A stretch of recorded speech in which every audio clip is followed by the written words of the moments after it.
Hello, good morning again, everybody. Wow, welcome back. I thought we had a full room yesterday, but today it's really packed. And that's good news, because we're going to have a full show full of discussions with party leaders, prime ministers, commissioners, and last but not least, also an important speech. Because we want to thank today again our hosts, SPD, and in particular the German Chancellor, now since he's here with us, Olaf Scholz.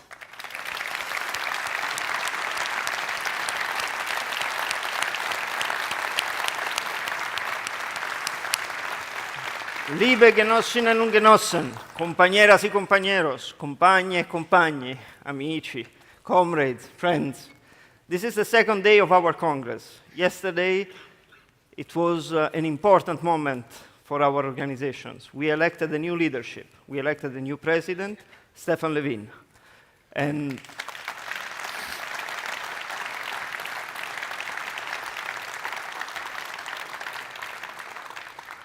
the very first thing that Stefan did was to call for a presidency meeting and make a proposal for his team that will accompany him in leading the Party of European Socialists until the next Congress. So allow me to welcome and show to you this inclusive, representative, powerful team that will lead our movement in the near future. And I will begin by inviting on stage Irache Garcia Perez, our first Vice President.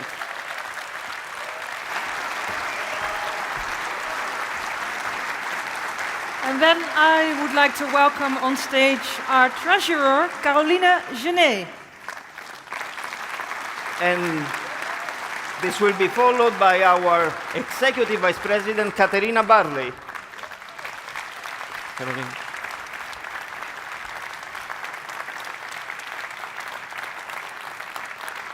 And we have a second Executive Vice President, Francisco André.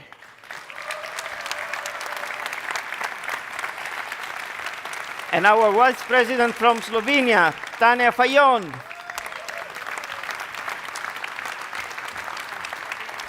And Vice President Victor Negrescu.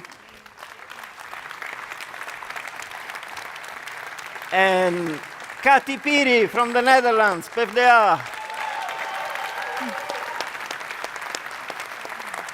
And Andrei Shenya.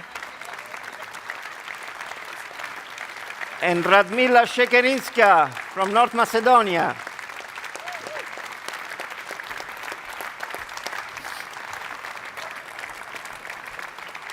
And after the Vice Presidents, we go to our Secretary General, Achim Post.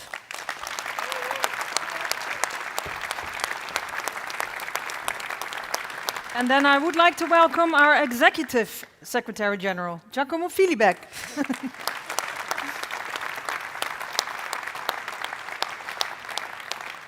And our Deputy Secretary General, Saar van Buren.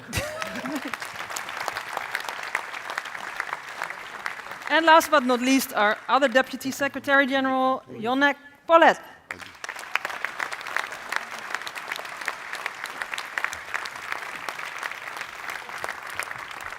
And as we said, on top of everything is the President, Stefan Löfven.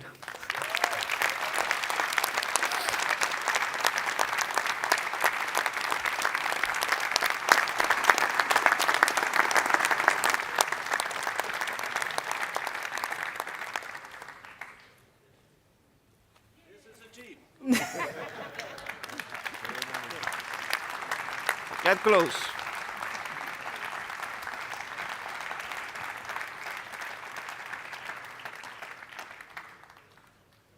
So this is the real photo op of the day. Alles good?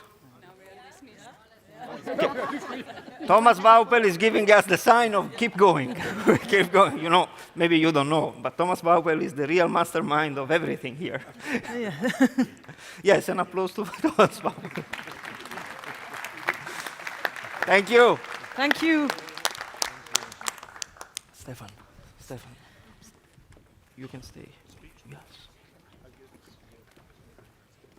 You call him in?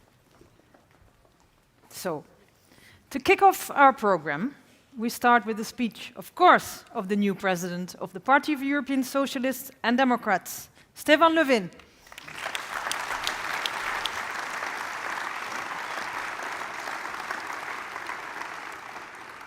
Thank you so much, and dear leaders, dear prime ministers, delegates, friends.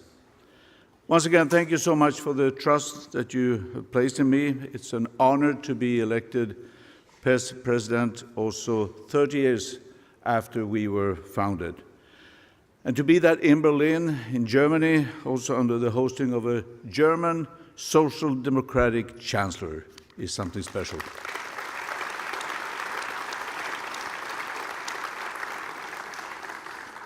Friends, I believe that in times of crisis, it becomes even more obvious for more people that the answer to our great political challenges is the social democratic ideas of equality, solidarity, and community. No one is strong on their own. We social democrats, we know that, and we've known that for a long time. But I think it has become obvious for more people also today to realize that we as human beings, we need one another. That equality and solidarity are not only fine principles, they are actually the prerequisite for free and strong individuals who can create strong societies. Just look at the OECD and the International Monetary Fund. In the past, these organizations were the main defenders of neoliberalism. Now, they also understand that equality and growth are not in opposition to each other. On the contrary, equality and growth are each other's prerequisites. At the same time, populists and right-wing extremism are growing in Europe, which pits group against group. They add to anxiety and to division. They want to dismantle democracy. They threaten human dignity. It's so easy, always easier, to play on fear. That and to provide simple answers to difficult questions is the only game for populists and extremists. They deny the climate crisis we're in, they blame everything on immigration, and they say that democracy has reached its time. So friends, it is a frightening development we see in the world around us. And the history of Europe teaches us with brutal clarity what happens when democracy and human dignity are curtailed.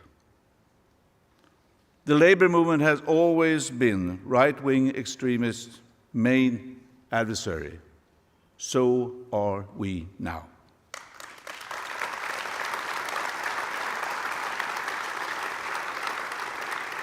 We see what is happening in countries such as Hungary and Poland. Democracy and the rule of law are gradually being dismantled. Gradually, women's rights are restricted. Gradually, the equal value of all people is threatened. We see what is happening in Italy and unfortunately also in my home country, Sweden. Parties with roots straight down in the fascist and neo-Nazi past have now reached the ultimate political power. And therefore, my message is, defending democracy and human dignity will be one of our main tasks as social democrats in these coming years. We have, and we will always be clear, it is thanks to our political family that the EU today is committed to defend the rule of law and democracy. And there must be clear consequences for those countries, member states, that violate these European values.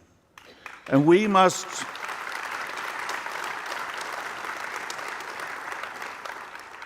never be naive. Far too often conservatives neither want to or are able to take on these right-wing extremists.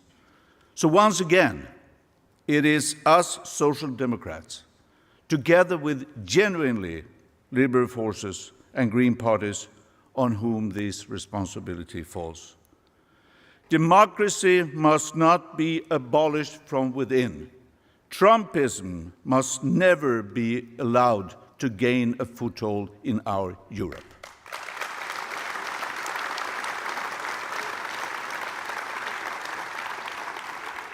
And it's also a matter of gender equality. As the right-wing conservatives gain power, women's rights, conditions, participation deteriorate. The fight for women's rights is a fight for human rights, but also our fight as men for a gender-equal society. So equality must always be on the top of our political agenda. And I praise PES women and their role in ensuring that we do have an EU gender equality strategy. Now, ratification of the Istanbul Convention is a must. Right to abortion must be part of the EU Charter of Fundamental Rights. And gender-based violence must be eradicated. And as a feminist, it is obvious to me that equality, gender equality, is both an ideological and moral issue, but it's also a question of making use of everyone's potential. So all women and men must have the same opportunities and obligations in our Europe.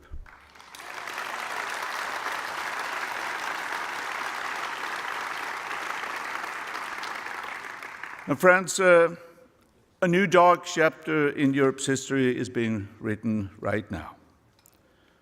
Vladimir Putin and the Russian political leadership and the war against Ukraine is despicable and reprehensible. They bear the direct responsibility for this war, and thus for the war crime, for the attacks on children and civilians in Ukraine. And Russia's illegal war is not only an attack on Ukraine, but it's also an attack on our fundamental values. It threatens peace and security all over Europe and the world. Ukraine being invaded by a foreign power, Russia, because they want to exercise their right to freely and democratically choose their own path, because they want to live in an open and democratic society. So our message is clear also here. We stand united in the fight for Ukraine's right to live in peace, security, and democracy. And we do that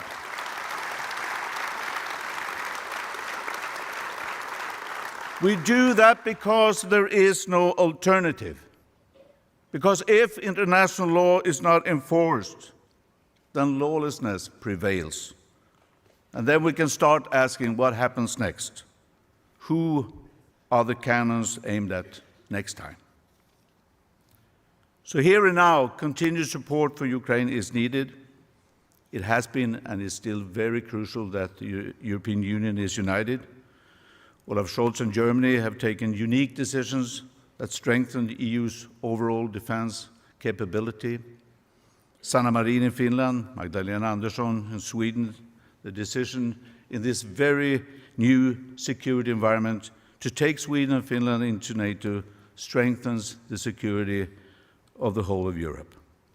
That Josep Borrell, through the European Peace Facility, strengthens the EU ability to act, contribute to peace, and strengthen international law.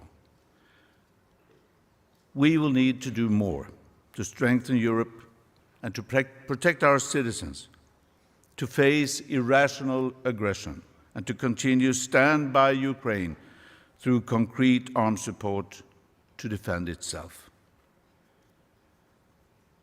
Now the tensions are high again, and the threat of nuclear weapons frightens the whole world.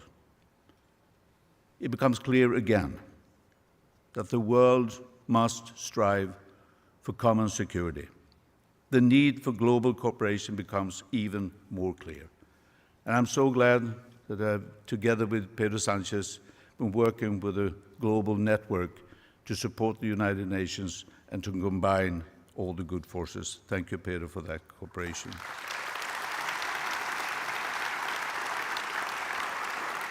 So peace, dear friends, peace will always be our overarching objective. It is with democracy, international law, and human rights that we build a long-term sustainable peace. Friends, migration is one of another great challenges of our time. Let me start by saying that diversity enriches communities. But we also know that when integration does not work, the gaps in our societies risk increasing. There must always be a balance to ensure a successful integration and thus participation in the society.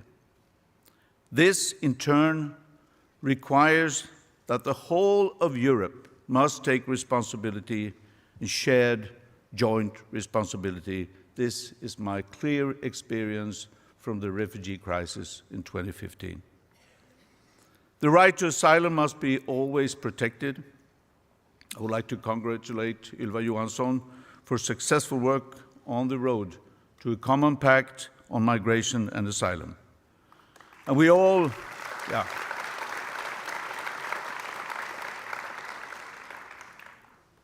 know that the picture that we have seen from Syria, from the Mediterranean Sea, and from Ukraine makes it so clear. It is a matter of solidarity, but also responsibility. And as always, it is required that we Social Democrats lead the way, that we dare to take the tough decisions and stand up for our values.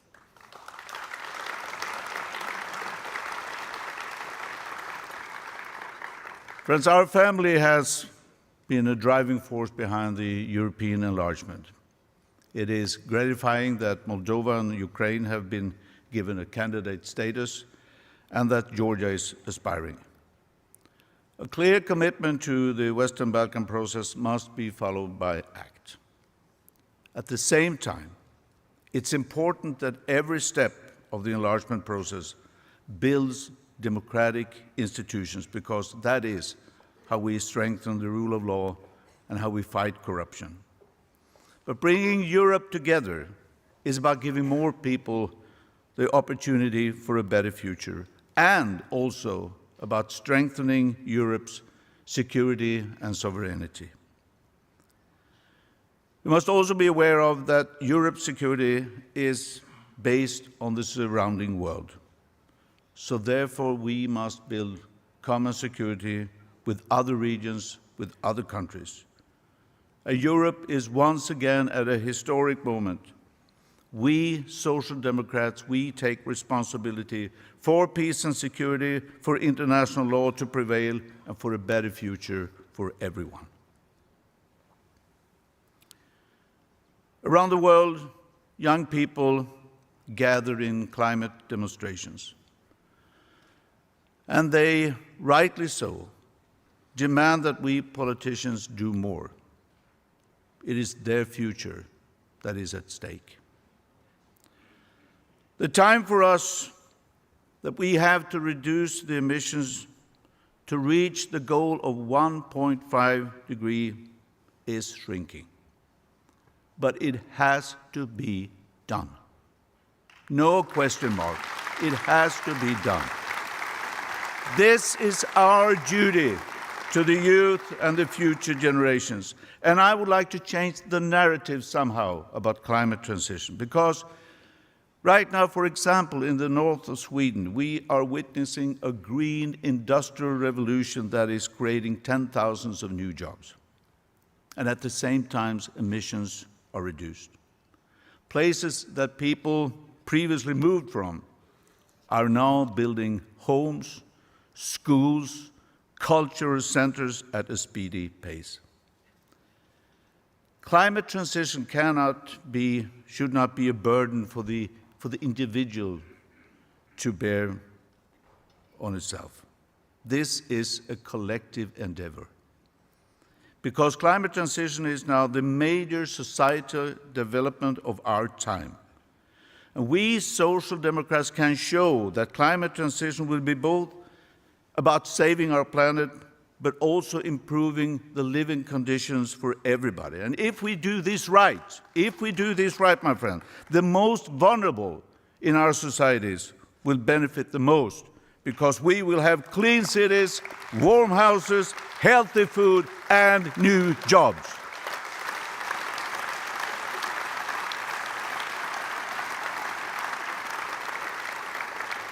And it's not only in the northern parts of Sweden that things are happening. The sustainable shift is going quite fast now.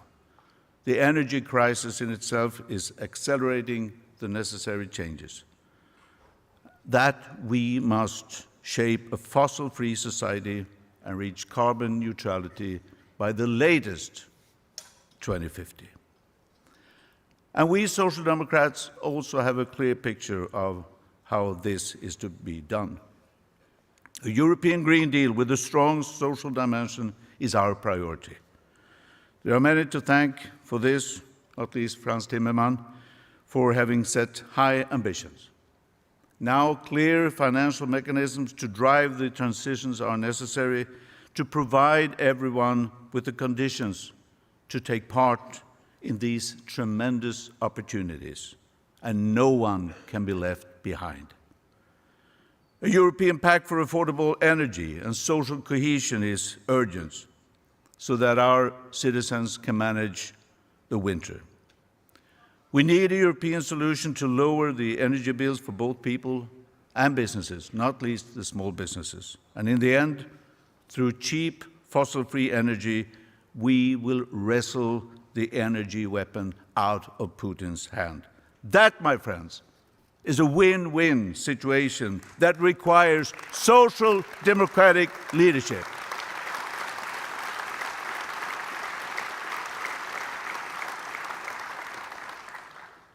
Friends, the fight for jobs is a fight against discouragement. The fight for jobs is a fight for equality, for individual freedom, and against individual guilt, and also the possibility to build welfare. And this is a struggle that we Social Democrats have always led. But in an economic crisis, people's security is often torn apart. I know, not least from my time in the trade union movement, that when crises strike, it is the jobs and homes of ordinary workers that is hit the hardest. It is often those who work hard, do their part, who also have to bear the heaviest burden in bad times. Having a job to go to is also one of the most important gender equality issues. And to be a social democrat is to be a feminist. And as a feminist movement, we fight for the women to have the same rights to freedom and security a job really entails. And PES, for me, is also synonymous with more and better jobs. The European Union has created jobs throughout our union, but the conditions differ. Getting a fair wage for work is a fundamental right. In the Nordic labor market model, that has been made possible through negotiations and collective agreements. Elsewhere, it is politically decided minimum wages that set the standard. I want to congratulate Nicholas Schmidt on a job well done. Guaranteeing minimum wages is a success for large parts of Europe, and at the same time, it must never lead to worse conditions elsewhere. We must continue showing solidarity with each other and ensuring that wages and conditions are constantly improving across the European continent. And now the directive on platform work that strengthens workers' rights is long awaited, touching millions of people, and one of the most important issues in the near future, not least for us as the parties that represent workers.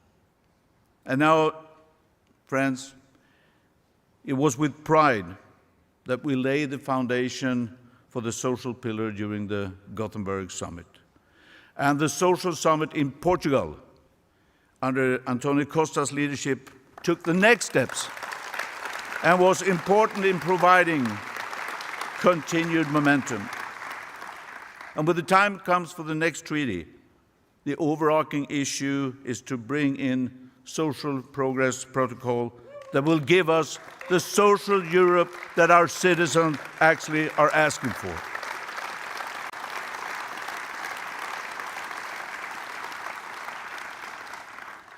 And our youth.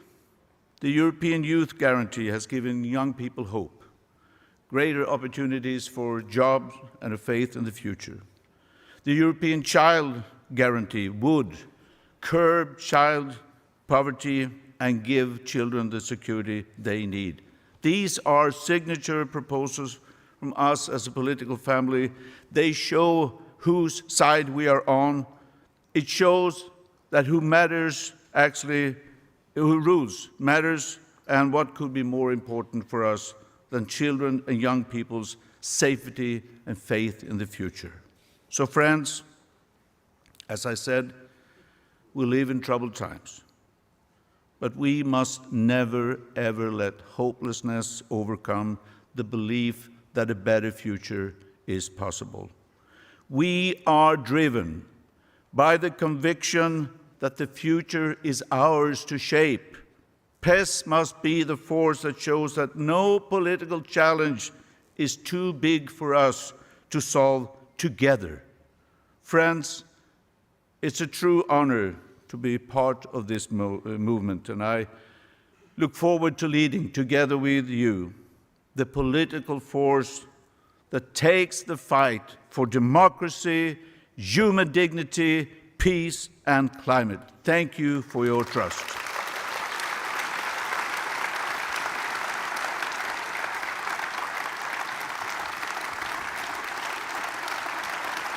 Thank you.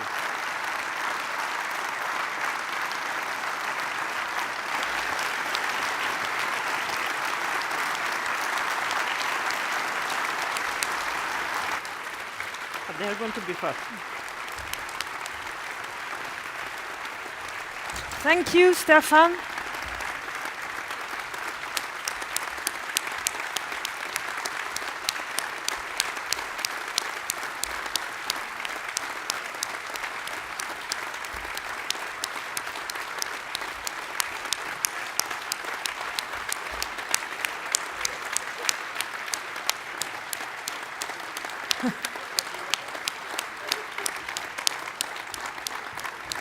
Thank you, Stefan. With that speech, we open today really Meet Moed für Europa, with Cards for Europe. And in that spirit, we move on to our next panel. Actually, the first one of today. The next panel is Leading Europe Through Change.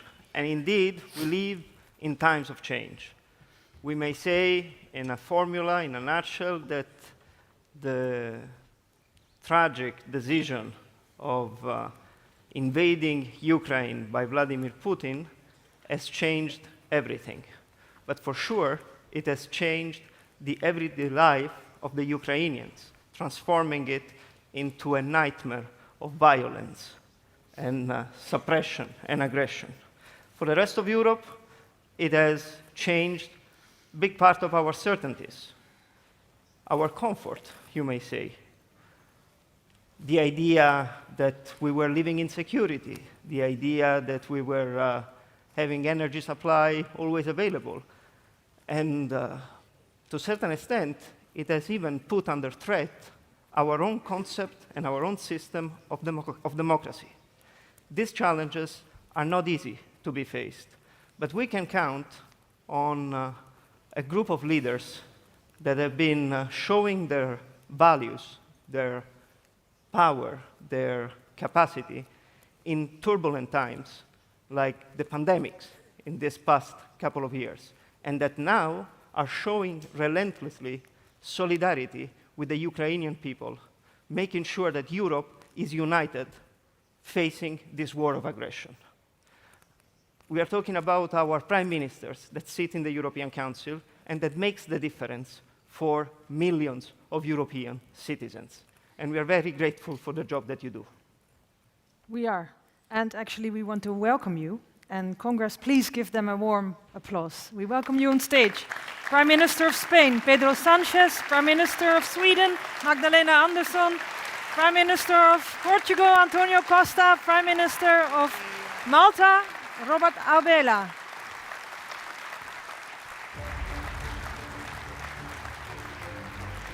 Or I can stay here and...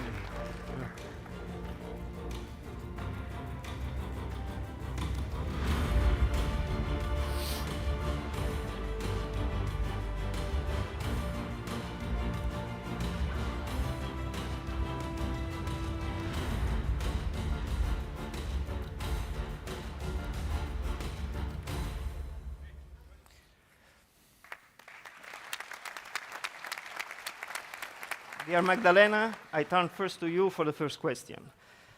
Under your leadership, there has been a new departure for Sweden defense cooperation with the rest of Europe. What are the implications for Europe and for Sweden of Russia's illegal war in Ukraine and the hostile rhetoric towards the West? Well, Russia's illegal invasion of their friendly and democratic neighboring state of Ukraine changed everything. This was an aggression. It is illegal and it's undefendable. And therefore, the united response that we've had in Europe has been incredibly important. And I'm so proud of the decisions taken, both when it comes to sanctioning Russia, when it comes to supporting Ukraine, but of course also through strengthening the European Union and Europe as such. And I think the most important issue here is to continue. We need to continue our unity. We need to keep sanctioning Russia, and we need to keep supporting Ukraine as long as it is necessary, because we cannot let Russia win this war. This is an existential question for Europe.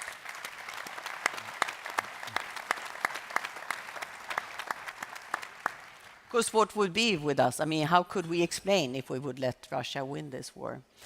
From Sweden and Finland, of course, this also fundamentally changed how we see upon our security and the security in the Baltic region. With long and deep discussions between me and Sanna Marin, the Prime Minister in Finland, we both countries decided to send in an application to NATO. And of course, this was a difficult discussion in our countries and of course also within our parties. But this was the right decision, and I'm very grateful to all of you for all the support that we have gotten from EU, NATO countries, European NATO countries, and the very quick ratification process. So thank you all so much for all the support. Pedro, welcome as well. How important is it that we keep behind the Ukrainian people in the face of Russian aggression? Yeah, I mean, I think it's really, really important, as Madalena said, for the future of Europe and an international order based on rules. You know, we have over 140,000 refugees coming from Ukraine in Spain. It's quite a large distance between Ukraine and Spain, but we are the fifth country receiving and hosting these refugees. And it's quite clear who is the aggressor and who is suffering the aggression. And we are with the people that are suffering the aggression, who are, of course, the refugees of Ukraine. So, you know, we have to keep that unity. As Madalena said, I think it's important to provide financial support, humanitarian aid, and of course, military capabilities for the Ukrainians. I think it's also a challenge for the European Union as a whole, because we have to, we cannot be naive. This is a challenge that Putin is also tabling against a democratic system that represents all of us, a common political project, which is the European Union. But having said this, I think it's also very important to send a clear message to the Russian population. We don't have anything against the Russian population. We have everything against the autocratic regime and Putin leadership. So, and then of course I think it's important to take into consideration two other dimensions of this crisis. The first one is the domestic side. I think it's important to provide European responses to all this mess, this energy crisis and inflation, and to provide answers to the international community, especially Africa, Asia, and Latin American countries, which are suffering also the consequences of this war, and trying to avoid that the economic sanctions that we are delivering against Putin and his regime hurt the economic possibilities and economic development of these countries. I think it's important that we keep in mind that the world is big. We are an important part of the world and in the international community, but we have many other regions that are suffering the consequences of this war, and they are willing to help us in I would say, in defending the international order based on rules. Thank you.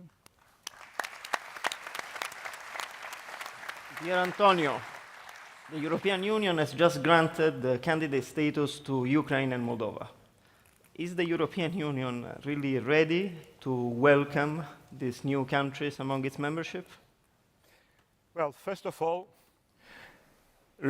Putin cannot win this war, and we keep supporting Ukraine on a humanitarian basis, financial basis, and military basis. Peace must prevail, and we need stand for international law. We need also give full support to Antonio Guterres and United Nations efforts to solve the food crisis. We cannot forget that Africa, Latin America, all the world are suffering with this war, and we need to stand also on solidarity with all our friends in the world.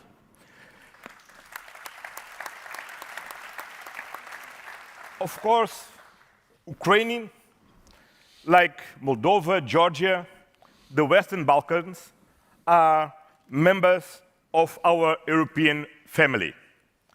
And we need to take very seriously the enlargement process. That we cannot frustrate the high expectations that this enlargement creates in these countries. If we don't take very seriously this process, we will suffer the backlash in the future of the frustration of these expectations. That's what it means. First of all of the candidate states need to make a great efforts to reform their institutions. But the European Union need also reform our own institutions. Let me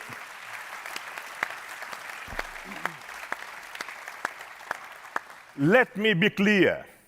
With our current rules, we are not fit to welcome these new member states. And if we want to be serious and consequent in our invitation to come to our own, we need to have strong European pillars to host these new members in our family. And they are very welcome.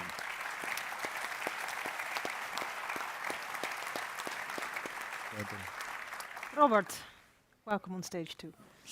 So after leading Malta through the pandemic, your party was reconfirmed in March as the largest political force this year. Congratulations still. How have you managed to keep the trust of the voters?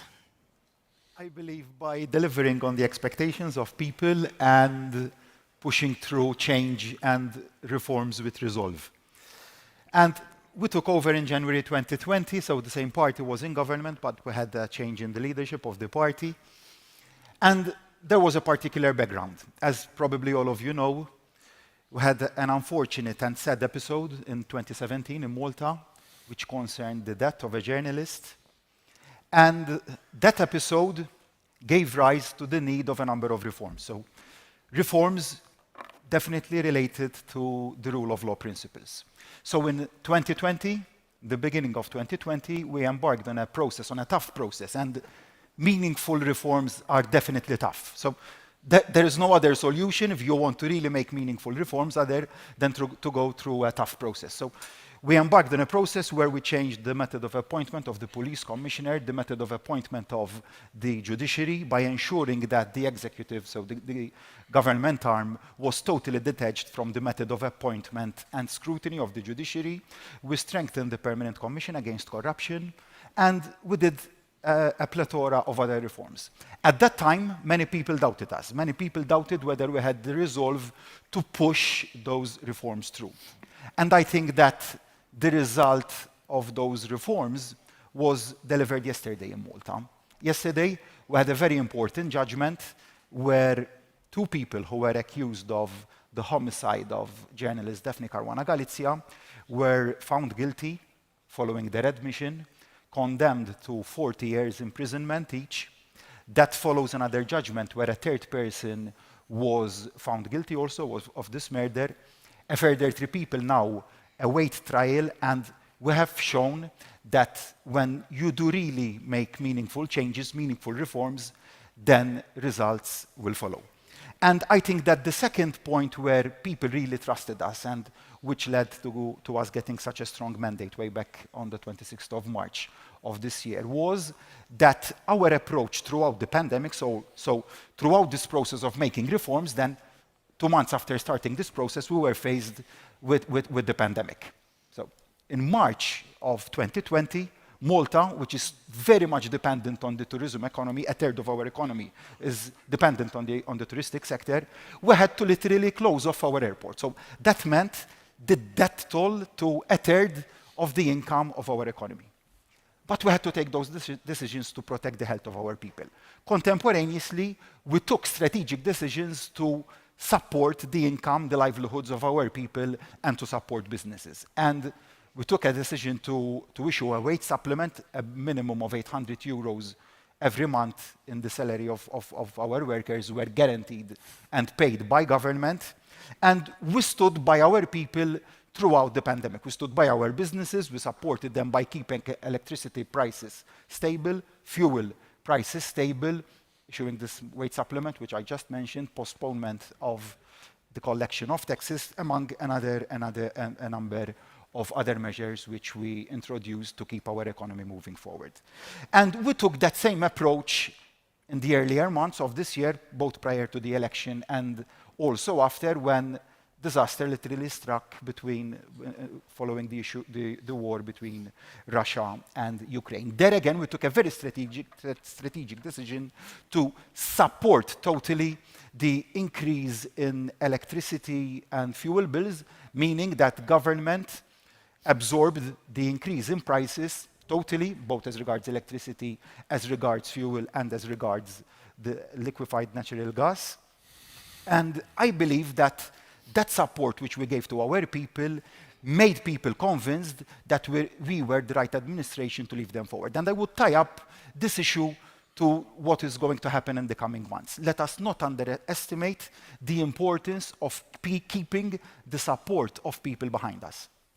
If we lose that support, we risk the rise of populist movements. Not we risk, we're seeing the rise of populist movements. We're seeing the rise of right movements. So let us be very careful there. Let us not underestimate the importance of continually supporting our people. If people feel the economic pinch, and they are feeling the economic pinch related to the rise of inflation, to the inflationary costs related to food, related to energy, if people feel that they are being punished for something which definitely they do not share the blame for, then we risk losing their support.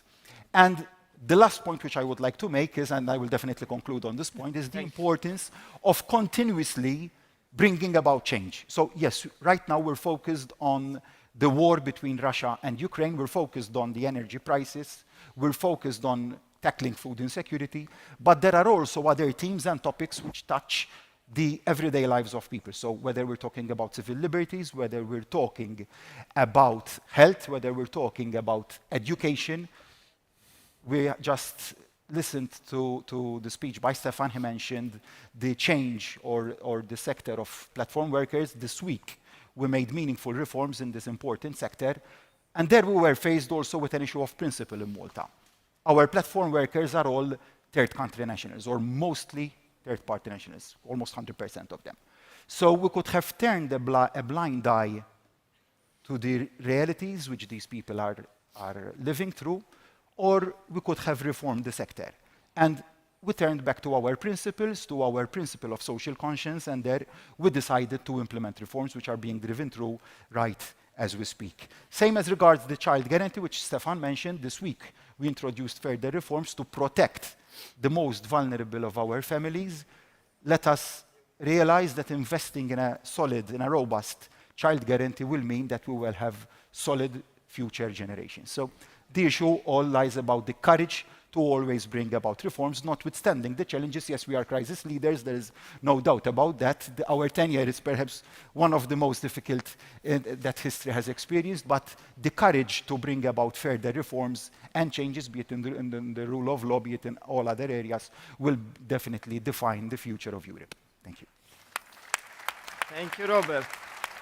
Dear Magdalena, you have led your party to score the first in the last Swedish elections with more than 30%, and I think that this should be acknowledged by everybody as an amazing success. Unfortunately, the coalition you have been part of falls a bit short in respect to the opposing camp. The opposing camp saw the rise of far-right populist movement. What would be the priority of your party under your leadership to counteract this rise of far-right populism? Thank you so much. I think it's important to say, I mean, we did a good election. We increased 2 percentage points, and we will be governing more in the more municipalities and more regions than we did before. But since the Conservative Party, the Christian Democratic Party, and well, now we have to say so-called Liberal Party, decided to cooperate with the Sweden Democrats rather than with us, this is a situation that we lost power on national level.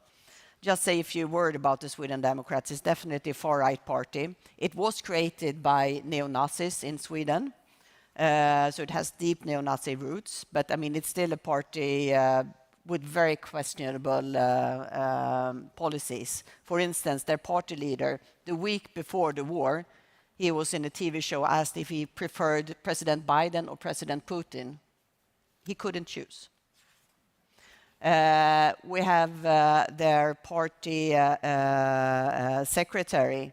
He was a teacher, but he was twice expelled as a school teacher because he was too radical anti-Islamist or anti-Muslim.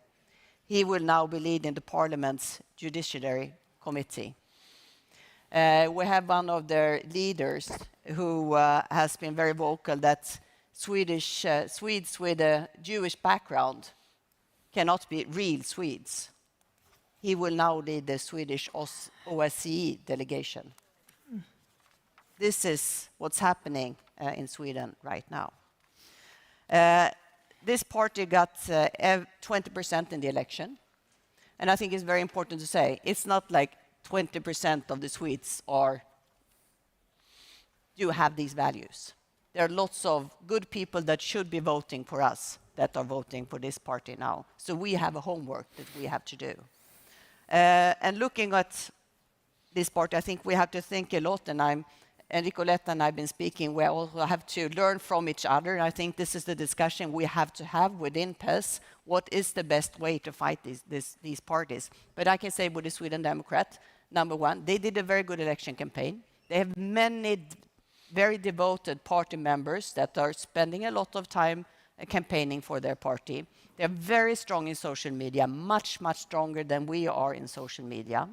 It's also the fact that the traditional right, they have been spending the last 4 years to legitimize this party, to normalize them, to really say this is a party like others. But just as I told you, they are definitely not. But this is, I think, the conviction among many Swedish voters is that this is just a party like others, and this is also what the traditional Swedish media is picturing them as. Then, of course, we do have the issue of migration. This is their number one issue. And Sweden have taken more refugees, did during the crisis 2015, more refugees than any more developed country had done before. And this, of course, is something that is still part of the discussion in Sweden when we are seeing the consequences in Sweden of that. And then on top of that, we know that they have more male voters than female voters. We know that those that vote for Sweden Democrats, they don't see a bright future for themselves, and they don't feel trust to society. And we have to ask ourselves, why are there so many men that feel this way in Sweden and also in other countries? The Sweden Democrats, they gained in almost all cities in Sweden. So all over the country, they have increased their votes. So this is something we have to analyze, right? And I think it's one of the really fundamental issues for my party in Italy, but I guess for others as well. Why don't people feel trust in society? Why don't they feel that there is a better future for them? And we have to do our homework to make sure that we can tell the story and have the right policies so that people can feel that politics, social democratic politics, we do have the answer for the problems that they are seeing right now. And we do have it. I mean, it's really people, citizens in Europe, they're asking for more policies. They are asking for more social democratic policies, but we have to be more vocal, at least I have to say. I have to be more vocal, and Swedish Social Democrats have to be more vocal to explain that, yes, we do have the answers to the problems that you see in your everyday life. Thank you, Magdalena. Thank you for those lessons learned, and thank you for the self-reflection as well. I think we can really learn from this in the coming years. Antonio, yesterday and today we heard the climate emergency mentioned many times, of course, as one of the first priorities of our progressive movement. Has the ongoing war in Ukraine jeopardized our commitment? No, on the contrary. I think the current situation is a wake-up call for everybody to accelerate the energetic transition. If we want to become free for fuel dependence from Russia, we need to invest more on renewables. Sun, wind, hydro, and in the future, green hydrogen and other renewable gases. This is the future. And we need a full-fledged union of energy. And that means we need to build interconnections between all our member states to can share the best energy you produce and afford everybody with the energy that we need. And we can never forget, if we want to win on this energy transition, we need to have the support of our people. If we want to avoid to fool the populist, we need to tackle the price of energy. And that is urgent if you want not to lose the people and to win this battle to energy transition to fight climate change. This is the time to do this.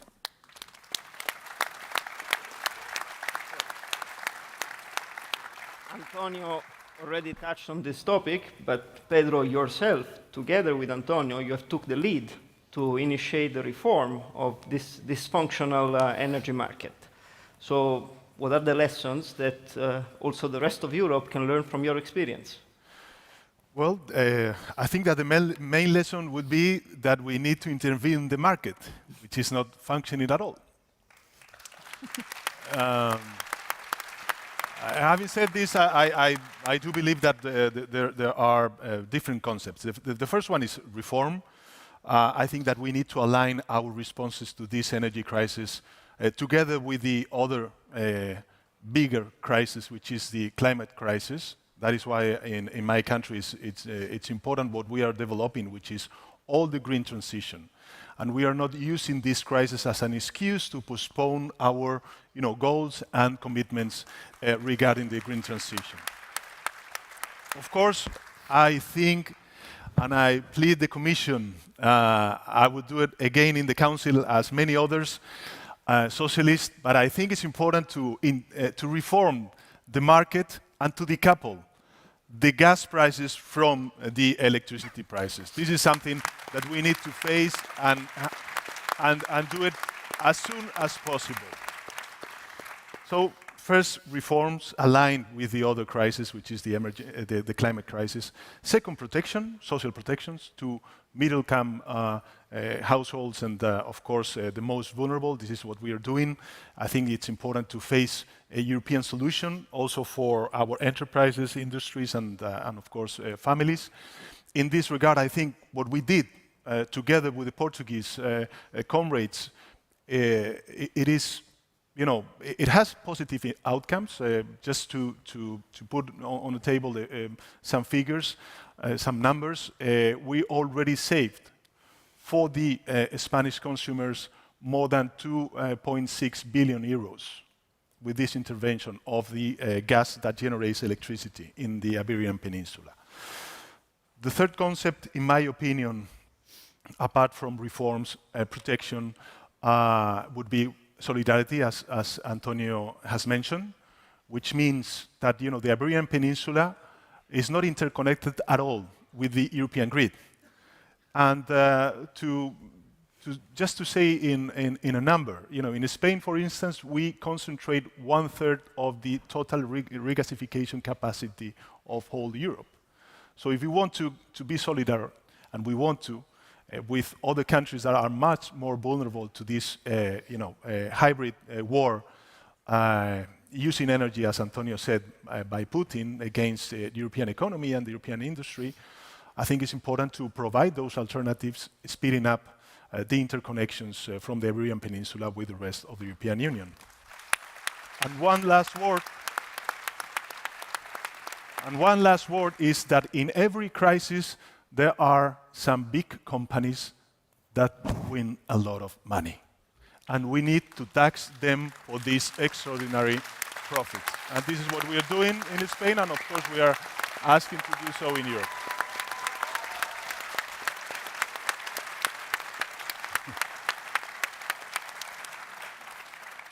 Robert, very big question, maybe.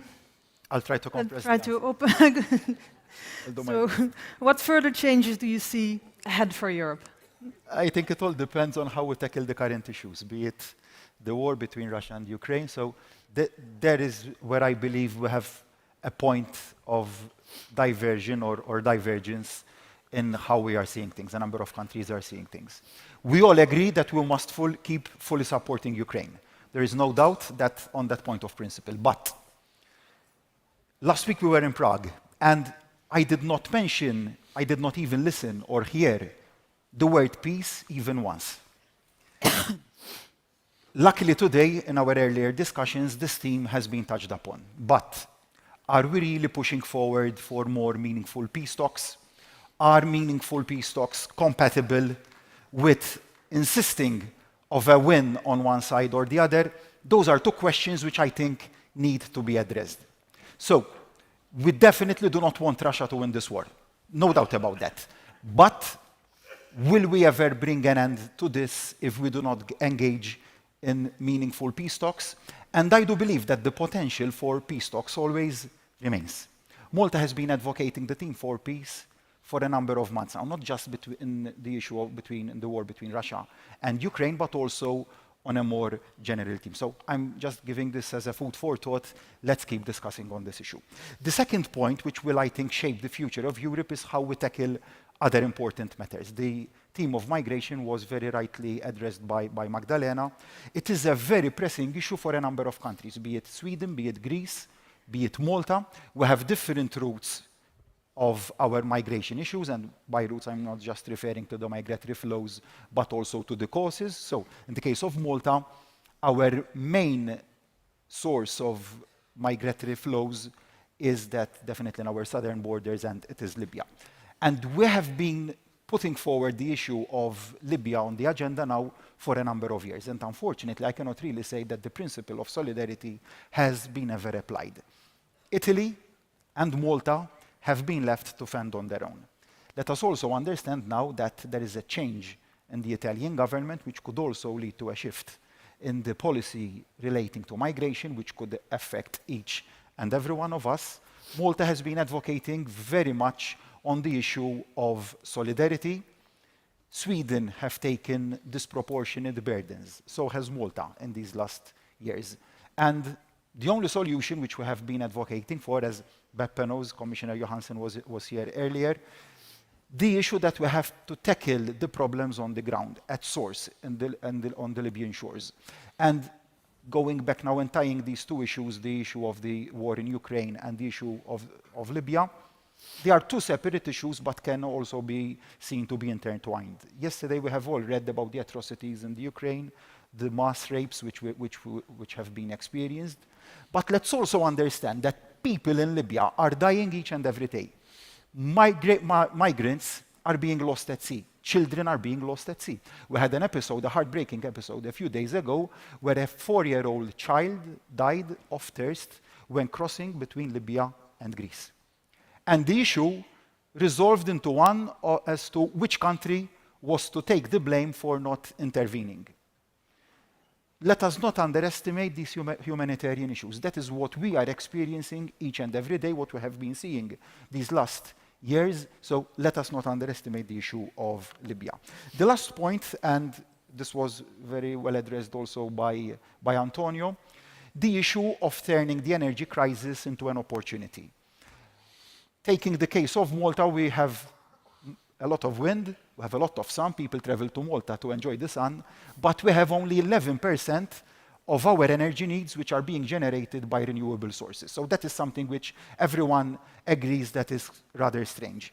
We have the sea, and we have not exploited the resource of the sea over the last year. So this current energy crisis has left us with no other alternative but to push forward and seek solutions. The other issue is that we are limited in land space. So being a small island of 500,000 people, the land space is what it is. So it is not just a simple question of installing more solar panels. There is no space to install wind farms, no space to install wind turbines. So the obvious solution was to go offshore. There again, there lies an issue of permitting. So if we want the solution of increasing the percentage of renewables to come at a fast pace, we need to address the permitting issue. If we do not get fast permitting, then we're going to push the projects forward. As things stand, if we do have a fast permitting process, these projects will still take 3, 4, 5 years, perhaps even 6 years to materialize. So the importance of agility there is something which I think really needs to be pushed forward. We're also looking at a solution, perhaps also at Commission level. But let us not underestimate the importance of acting in an agile manner. The last thing, and I will close off on this point, the importance of staying close to our people, keeping the support of people behind us, and that is what will really shape the future of Europe. Thank you. Thank you, Robert. Antonio, you have been practically always leading your government and your country in turmoil, turbulent times, in times of real crisis, European, worldwide ones. I have to say that you did it successfully because at the last elections he scored more than 40%, and I think this should be also acknowledged as an outstanding result. Yet again, today, we have said it, we are facing multiple challenges that finally result into a new economic crisis. How should Europe react to all of this? Well, we have to learn from the previous crisis. We have done very bad 10 years ago on the financial crisis, when we left each member states in their own, and we built the policy driven by austerity. But we have done very well to face the COVID crisis, not only on the joint procurement of vaccines, but also because on this time we don't answer driven by austerity, but driven by solidarity. And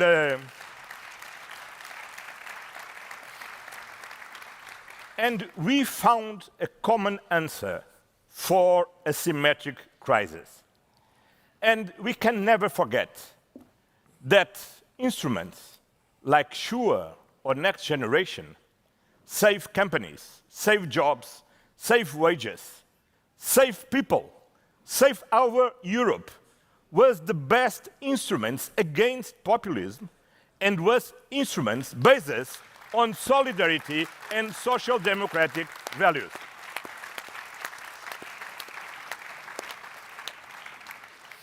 We have been facing consecutive crises for the last 15 years.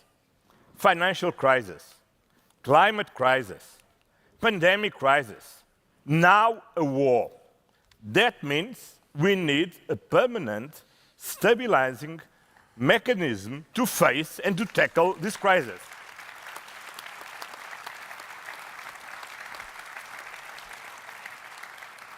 And on the time being, you need to accelerate the instruments that we have already. We have already Next Generation. We have already Repower EU. Then we need to accelerate to execute what we have already, but we need to create a permanent instrument because what is the big lesson? The big lesson. They are always a crisis waiting for you.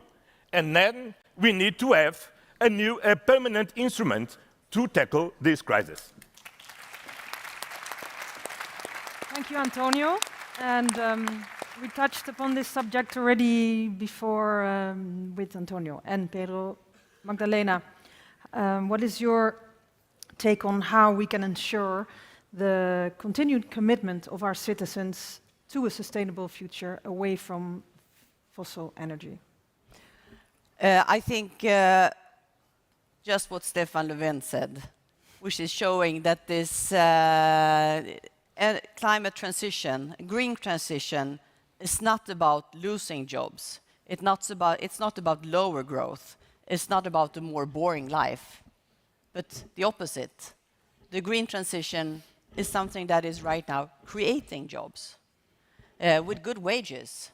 It is creating investments, creating higher growth.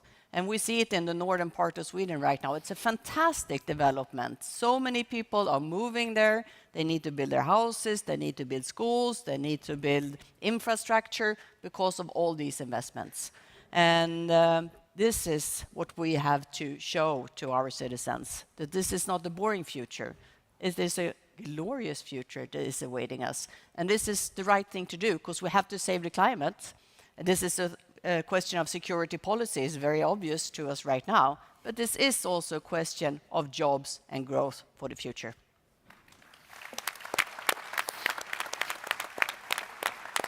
Dear Robert, we have seen in Europe growing growing political forces that are nationalist, that are populist, that are radical in that sense.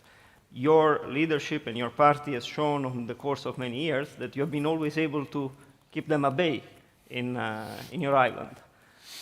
Does the international cooperation help to convince citizens to not fall into the nationalistic rhetoric?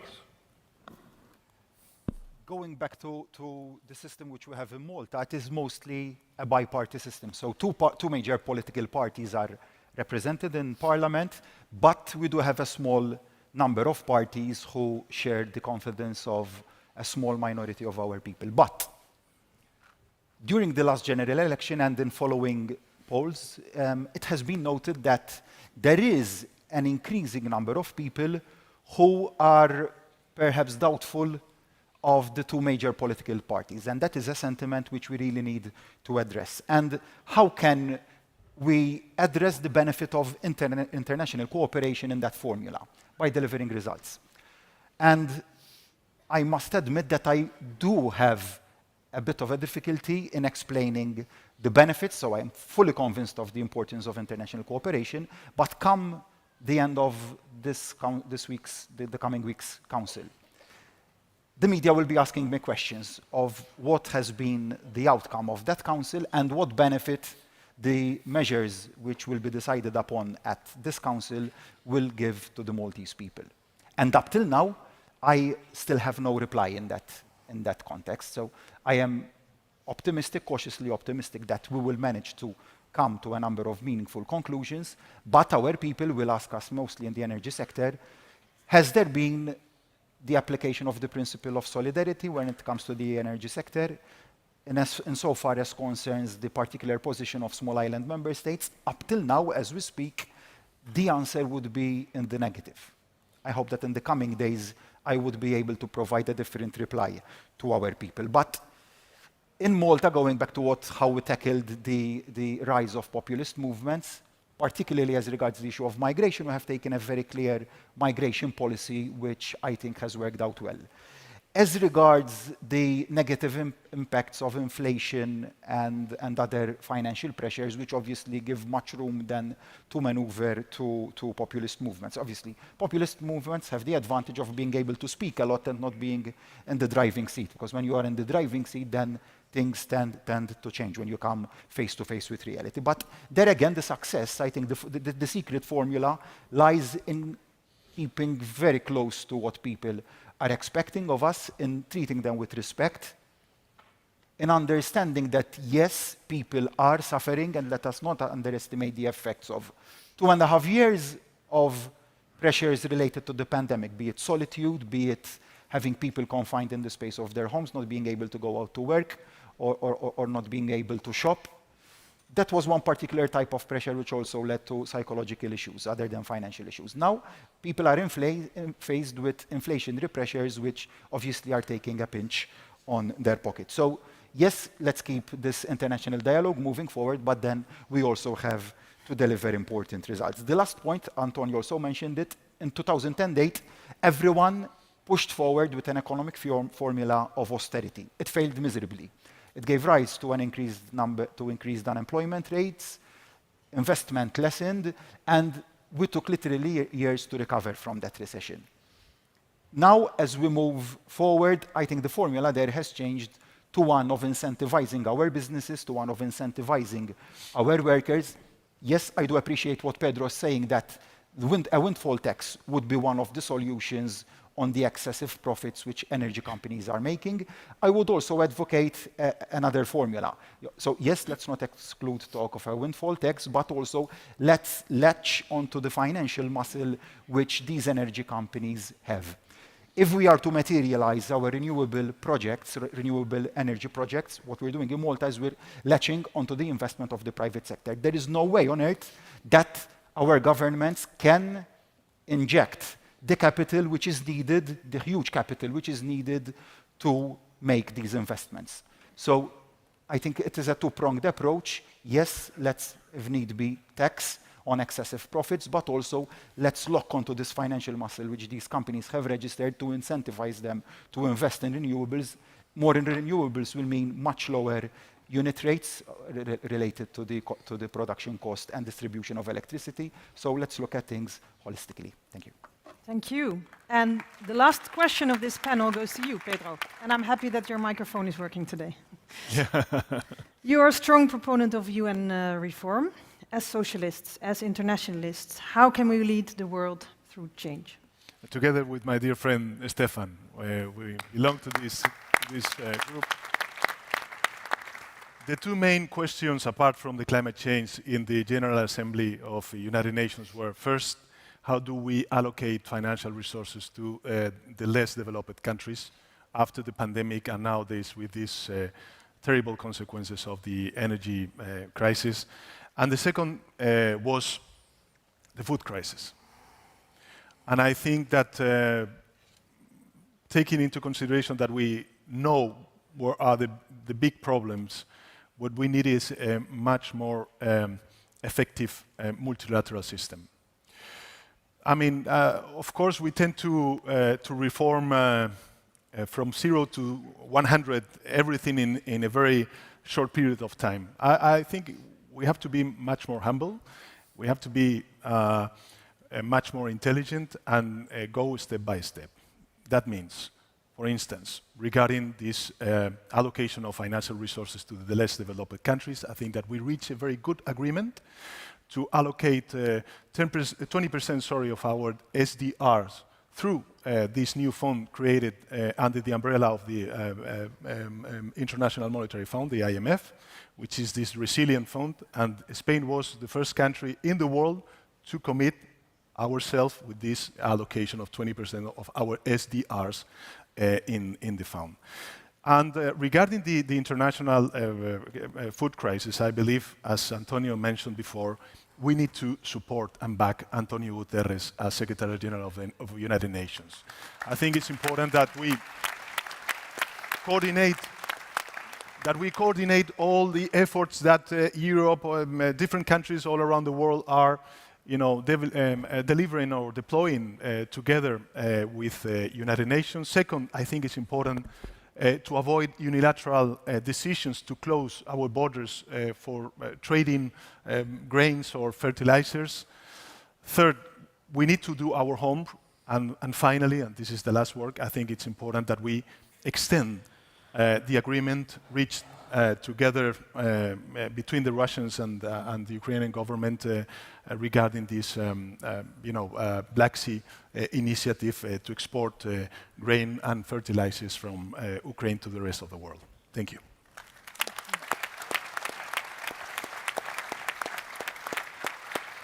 Well, thank you, Prime Ministers. It was an honor to have you on stage. Everyone is very proud of you and of your work.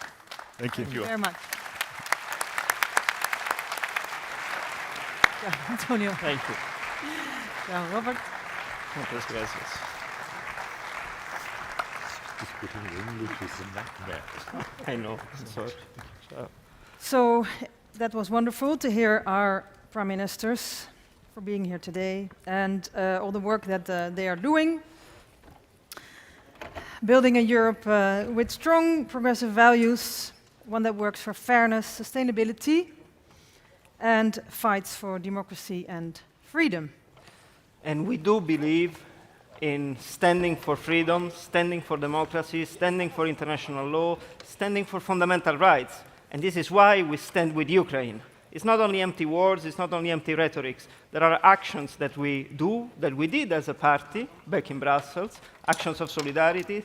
We have been leading a delegation with Sergei a few months ago at the border between Poland and Ukraine to show our solidarity and our support to the people that were fleeing the conflict and also to those in Poland that were helping them, giving them shelter. We would like to take a stock at this of what has happened in the past months, in the past 8 months since the tragic invasion of Ukraine took place, by showing you this on a video. And then it's you.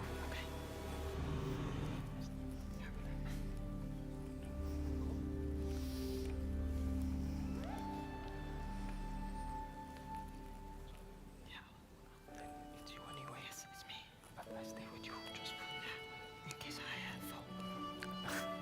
we will be able to tackle Russia's extortion and the long winter, but we need unity, determination and courage to do that. And when we calculate the price of war in euros, the Ukrainians are calculating it in human lives.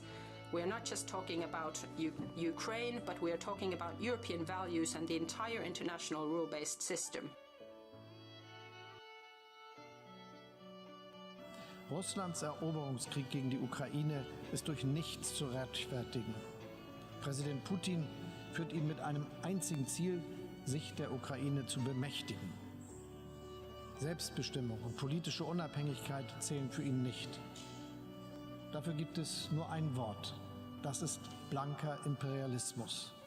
And Europe has shown its solidarity already in a very powerful way, but it has to increase because the crisis will not go away next week. And we have to protect these people, as we are doing until now, for the future as well. In this dark hour, our thoughts, our solidarity and our resolve are with the Ukrainian people. The UN Charter is clear. Any annexation of a state territory by another state resulting from the threat or use of force is a violation of the principles of the UN Charter and international law. Здесь для того, чтобы жить в свободной Украине, там, где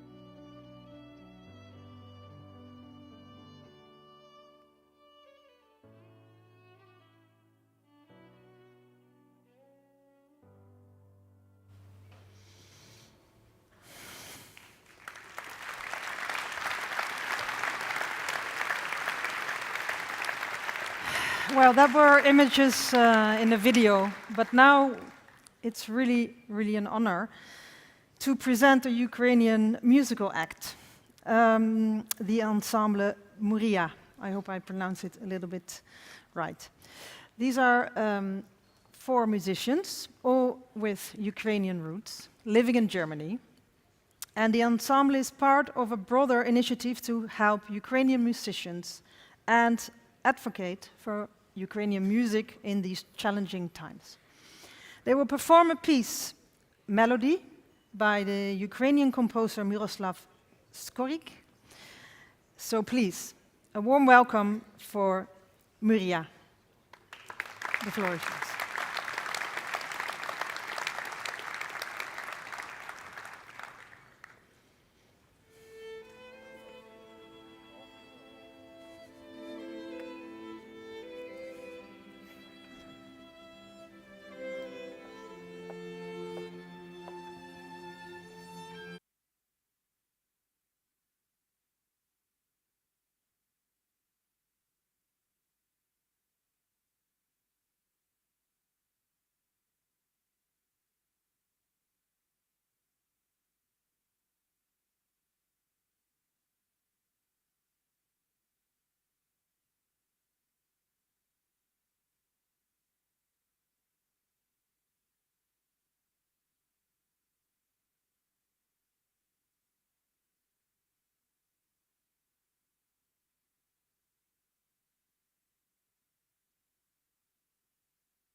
Ladies and gentlemen, Moria.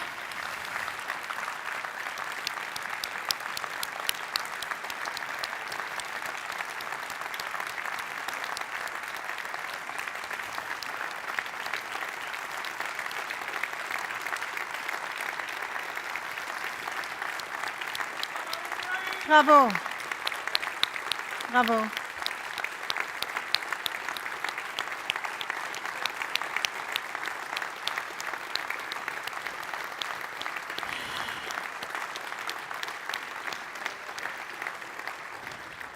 Well, that was difficult not to get a bit emotional.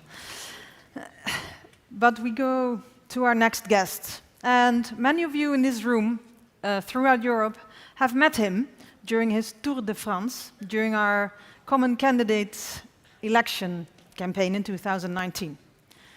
I would like to welcome on stage Executive Vice President of the European Commission and my former boss, Frans Timmermans.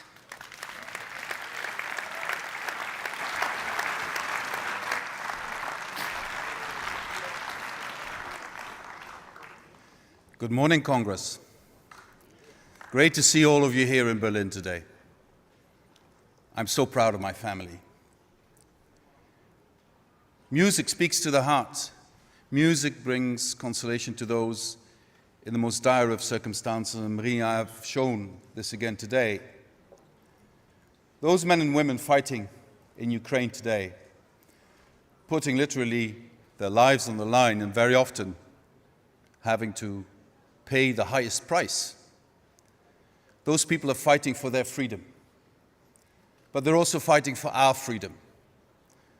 But let's make no mistake. Putin's agenda is not just about Ukraine. Putin's agenda is also about defeating democracy, about spreading autocracy, about his army of orcs trying to turn our world into his world. And this cannot happen.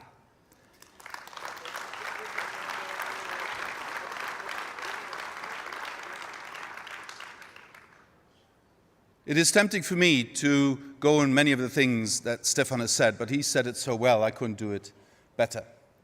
It is also tempting for me to say what is so wrong about the extreme right. And we all share these ideas. But I also know that if you have a restaurant, you will not get customers into your restaurant by pointing to the horrible menu of another restaurant. People will only want to come to your restaurant if your menu is good and if they like what you're selling. So, obviously, we could go into the many reasons why the extreme right are bad, but why are so many people voting for them and not for us? That is a question we should be answering. I think our agenda is quite clear. First of all, we see the center-right putting power before anything else. And they are prepared to align themselves with the extreme right in the assumption that would normalize the extreme right. But in fact, it's drawing the center-right out of the center. So friends, are we prepared to offer an alternative, not just to the left, but also to the center? I would say yes.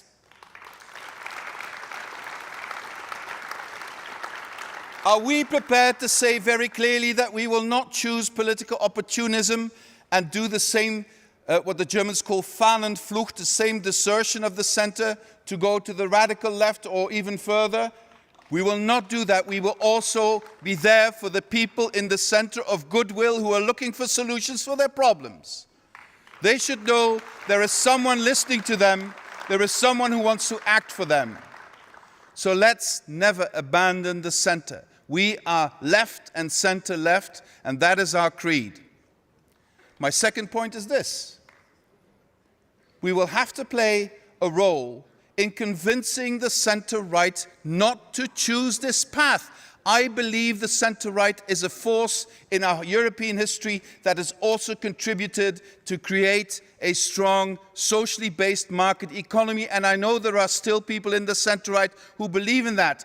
They have to remain potentially people we want to work with. But if they flee from the center, there is no way we can work with them again. So we have to make them this offer. Stay in the center, and let's find common solutions for the problems of our citizens.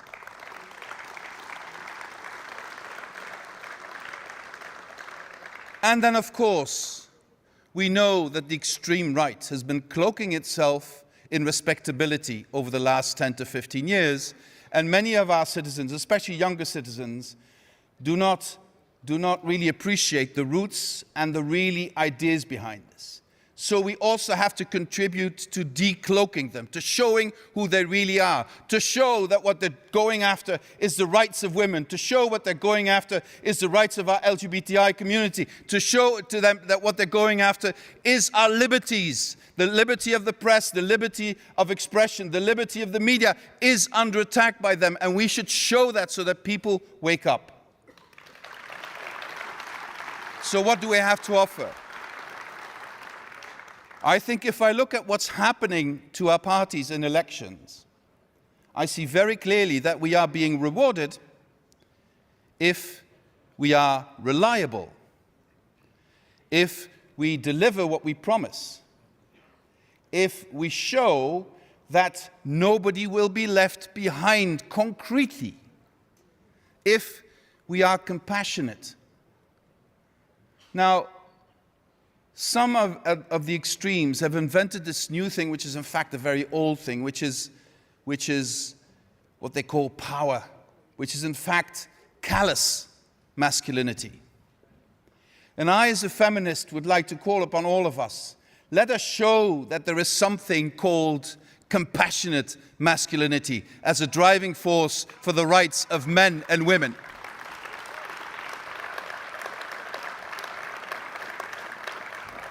We will not be able to fulfill our long-term agenda if we do not fully address the short-term concerns of our citizens.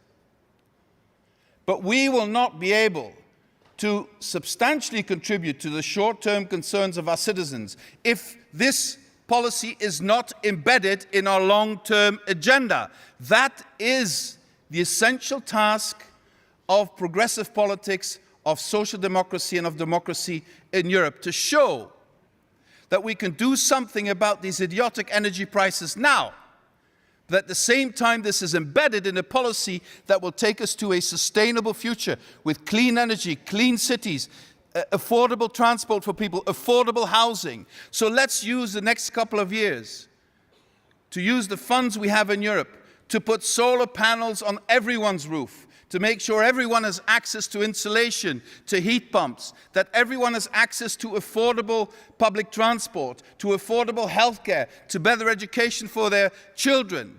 Let's show that there is something like a socially sustainable transition to a sustainable society. This transition will be just, or the just will be no transition. This should be the message of socialists and social democrats across Europe. And my final point, my friends, is this. Never allow yourself to be discouraged. Never allow yourselves to lose eye of the ball. Never allow yourselves to let others tell you that we are a movement of the past. And never allow yourselves to become so nostalgic that also we start living in the past. We have to live with the past, not in the past. Living with the past will give us the force to shape the future. We do this for everyone, for our children, for our grandchildren, for those in society who have trouble taking care of themselves. We will empower them so that they will face the future with more confidence, more trust, and more optimism. Thank you very much.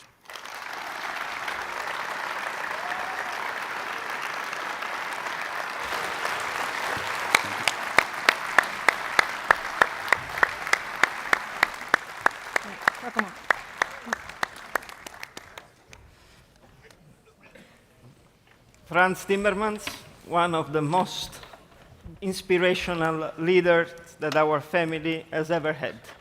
I have to confess that being with him and with Sar and with the team of PES running the campaign for the Spitzencandidate in 2019 has been a life experience that I am extremely grateful, honored, and proud of having done.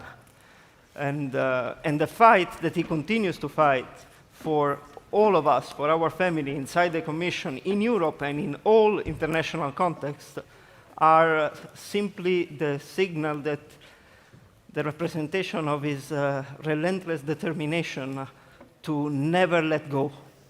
And this is something that should be followed as an example for all the new generations. And his words, I think, were the perfect preparation for the second panel of today, which is Our Europe, Respect for the Planet. And for this panel, we want to welcome on stage President of the S&D Group in the European Parliament, Irache Garcia. Welcome. European Commissioner for Jobs and Social Rights, Nicolas Schmid. Change my flight, I can do it. Leader of the SPO, Austria, Pamela Wagner. Randy Wagner. Welcome. And leader of PES Belgium, Paul Magnet. This panel will be moderated by our colleagues Jonak and Caroline.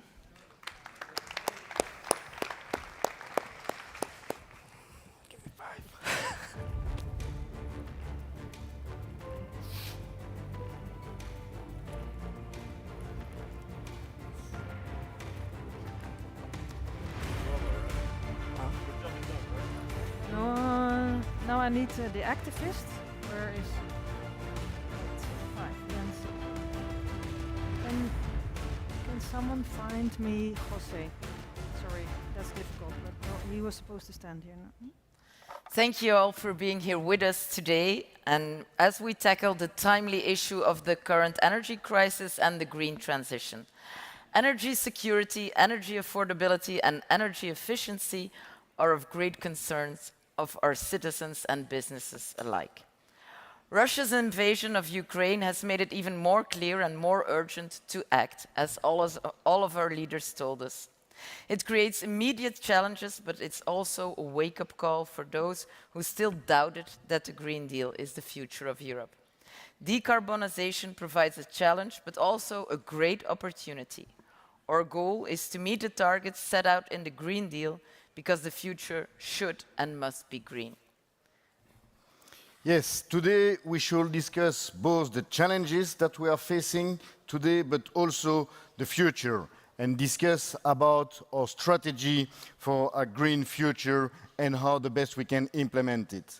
So I'm very glad that we are here all together to hear your views and proposals. And let me start with the leader of the S&D Group in the European Parliament. I turn to Irache. Irache, recently in the European Parliament, you have adopted a resolution calling to stop the increase of energy price. So if you could please to tell us what are the main S&D calls in these regards.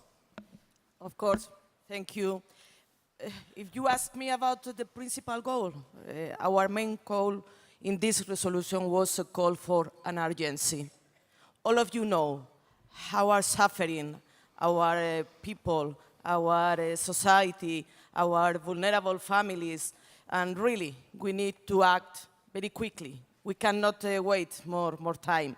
We push for a debate and resolution of this subject. First of all, to send a clear signal that the Commission and Council need to act, and they need to do it now. Second, we fought for a holistic view of the crisis. I will come later on the main calls related to energy markets, but we cannot limit ourselves to those. This is why the resolution has a strong social chapter, calling for a reform of SURE, protection of vulnerable consumers, and recognition of the social dialogue. It's very important, this question. We were working with the trade unions on this content, and really for us was important to include the social dimension. Going back to the energy market, I must start by recalling that this is not our first resolution of the subject. For a year, the S&D Group is discussing and proposing solutions to keep the bills down.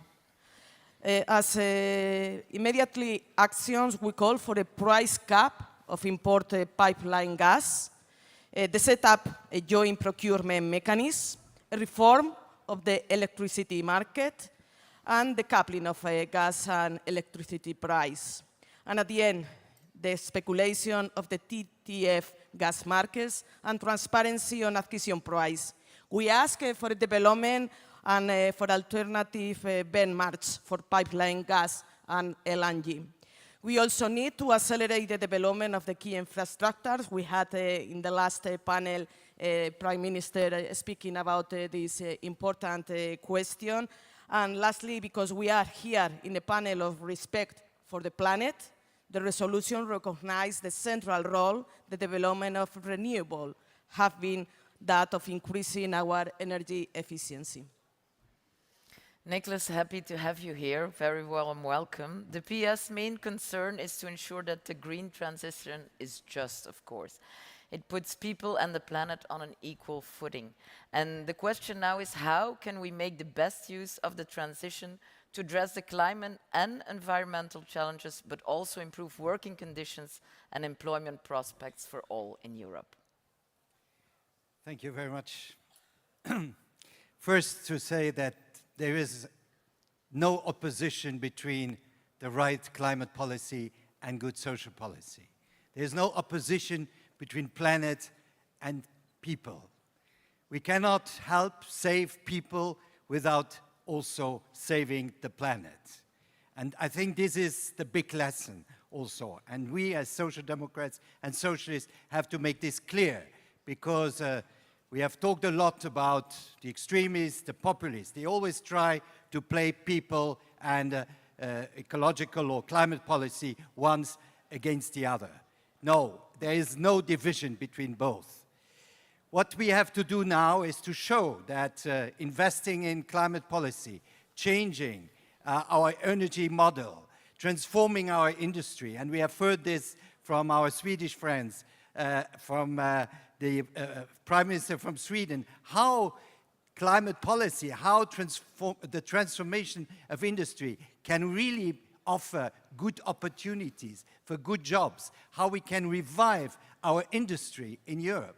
And I think the biggest challenge is now certainly to find urgent measures to cap prices, to help people in their income, but also to save companies, by the way, who are suffering from these irrational price increases. And here also what Pedro Sanchez said and what you repeated about the foolishness of the market. We have to cut this off and we have to change this, because the markets are turning crazy, and they are turning crazy for the benefit of some big companies or for Putin himself, by the way. So this is something we have really to change. And therefore, I think the good opportunities are in jobs, in quality jobs. And therefore, the message is we have now to accelerate the transformation. We have to invest more into renewables, new energy patterns. This has been said also by the prime ministers. And this is the challenge, and this means also that people can have a better income, a good income, better working conditions, and that means also that we have invest into people. We cannot have a big transformation of our economy without investing in people. And that's about skills policy, that's about education, that's about research, and this is the vision of a more solidarity society, which we can combine with saving the planet and helping our people. Thank you.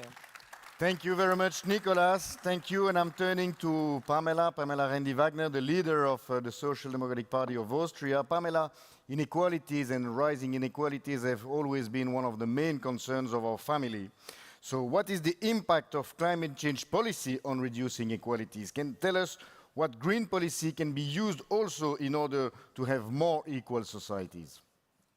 Well, thank you for your question. First of all, I mean, social inequality is one of the most urgent problems we are facing with or without climate crisis, because it harms common people it threatens economic growth, it threatens employment, and most of all, we discussed a lot last night at the dinner, it threatens our democracies, and it's a fertile soil for the right wings.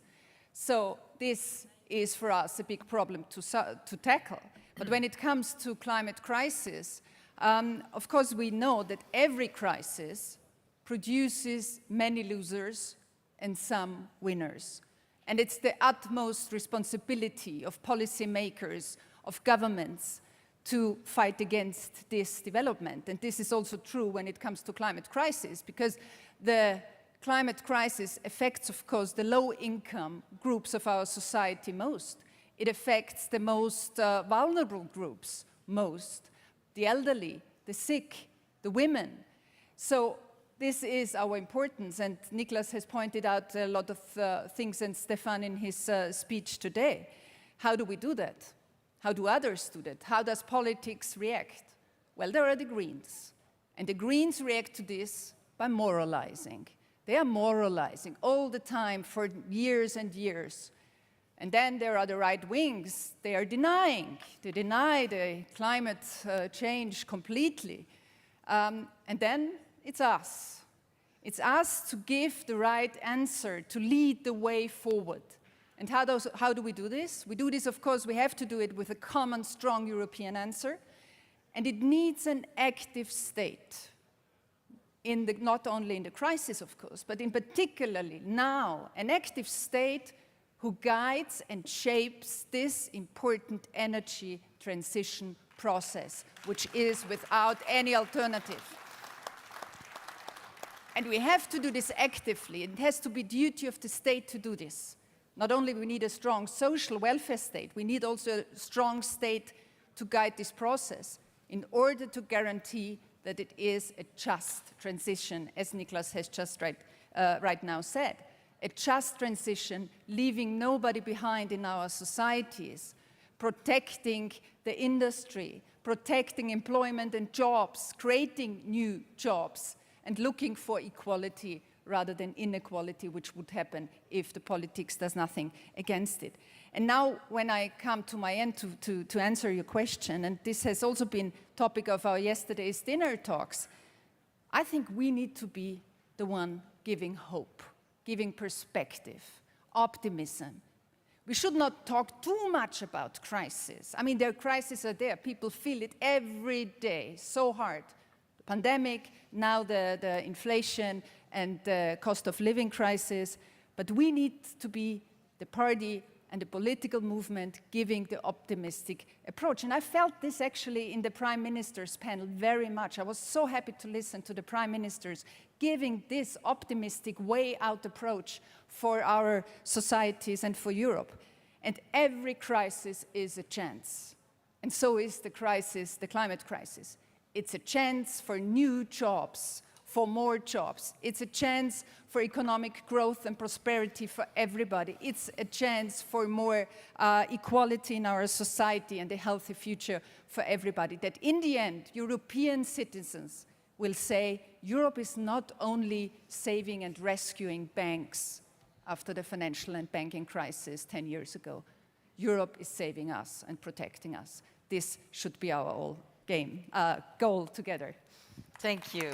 Thank you, Pamela. From the message of hope to another part, to our friend Paul Magnet from PES Belgium, the financing part, Paul. Your party has been long calling for the implementation of windfall taxes on energy companies. And what is the added value of this measure? Well, thank you. Thank you, Caroline. Thank you, everyone. This is, I think, a very important issue indeed. Yes, we can do it, and yes, we did it. We did it this week. We decided in Belgium to tax the windfall profits. And we decided, some people were saying, well, those windfall profits do not exist. Yes, we did. They do exist. We have taxed them. We even went much beyond the European agreement, and this will bring us 3 billion euros. That, of course, we immediately give back to the citizens, because they need it. We redistribute it directly on the energy bill. But dear friends and comrades, let's be honest. This is the least we can do. This is urgent and we need to do it. But we need to tackle the problem and we need to go back at the roots of the problem. In a normal society, in a normal Europe, windfall profits should simply not exist. They exist because the market doesn't work. And so, yes, we have to take the problem at the roots. This implies in the short run, Irache, Pamela, Nicolas, Pedro this morning, everyone has said it. Dear friends, prime ministers, we need you. We need to freeze energy prices and we need to do it now. People need to know that we support them this winter. And this again will not be enough. This again will not be enough because I was a minister in charge of energy and climate 12 years ago, at a time when we were discussing liberalization of European energy markets. I've never been enthusiastic. I've always thought, well, this must be a mistake. Energy is not a good like any other goods. We should never have left energy to the markets, and we have to draw the lessons. We, the Social Democrats, have to say it. It doesn't work. It will never work. We need to build energy sovereignty again. We need to take back control. Thank you, Paul. Thank you. And I'm turning now to Irache on fighting for energy affordability. Has always been a priority for the S&D Group, for the PES, for our family. So today we are facing this unique challenge. How do we fight climate change and ensure also continuous access to affordable energy? So can we do both at the same time? Of course we can do it. Conservative parties in the European Parliament are trying to send a clear message. With this war, it's totally impossible, our Green Deal, and we have to stop. We have to stop our transition, and we have to stop our principal goals. And really, we need to be very clear with this question. It's not the time to stop our challenges. We have to ensure that we will work in a Green Deal, and we are working on it, of course. Sometimes I try to explain that this war put us in front of a mirror. This mirror can send us our strengths, but at the same time, our weakness. And our weakness is our fossil fuel, for example, dependency. We have to work in this line, and we have to put for an alternative energy and to push for a renewable energy. It's very important. We are working on it with our Commissioner France, and in this moment we are in a strong negotiation with the Council to have a final agreement with the Green Deal, and really, it's the moment to push for it. I'm sure that the younger generation have a very clear idea about what we have to do it. And I will insist on it. We have to do it. We need to keep our commitment with the Green Deal, but always thinking in the social dimension. Because if not, this transition will be paid for the more vulnerable people. And for this reason, it's very important to insist on it. And we are the only political family who are defending this. But in any case, speaking about if it's possible to guarantee both, of course, we are working on it. We need to act, like we explained, to try to cut the energy price, but at the same time, we have to invest more in a renewable policy, and I'm sure that we will work in the different perspective with the European Commission and with our governments on this right direction. Thank you, Irache. Nicolas, let's talk about SURE, one of the European programs that protected 1.5 million jobs during COVID-19. What future do you see for other of these kinds of instruments? Well, as you said, SURE protected millions of jobs, I think. SURE gave a signal to the European Union and to the member states that the pandemic was an exceptional crisis, and we had to use exceptional means. And it was the first step, followed then by the Recovery and Resilience Plan. And now we are again in some kind of an exceptional crisis. where our economies are hit, but where people, households, are equally hit also. And therefore, I think we have also to use exceptional means, exceptional resources. And I think this is the challenge. And we should draw out of SURE that lesson, that if solidarity is there at the European level, we can really cope with the challenges. And this challenge is now huge. We have seen it. It's about, first, helping people, supporting households through diminishing energy prices, certainly, but also by helping industry. And we have a danger that Europe again, and that happened already during the COVID crisis, that Europe is dividing, that the internal market is not functioning because it's fragmented.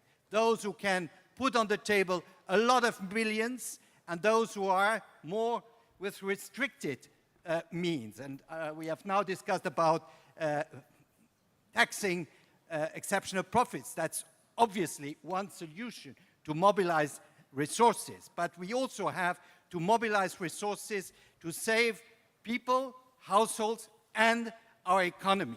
Because many sectors all over Europe are under heavy, heavy pressure.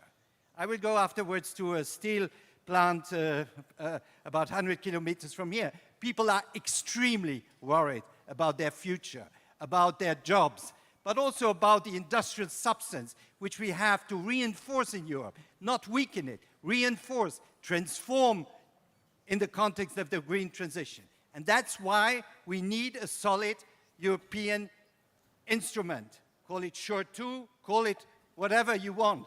But we need, again, to show European solidarity, to bring our efforts together, and to save people, to save jobs, and at the same time, to make Europe stronger. Thank you so much.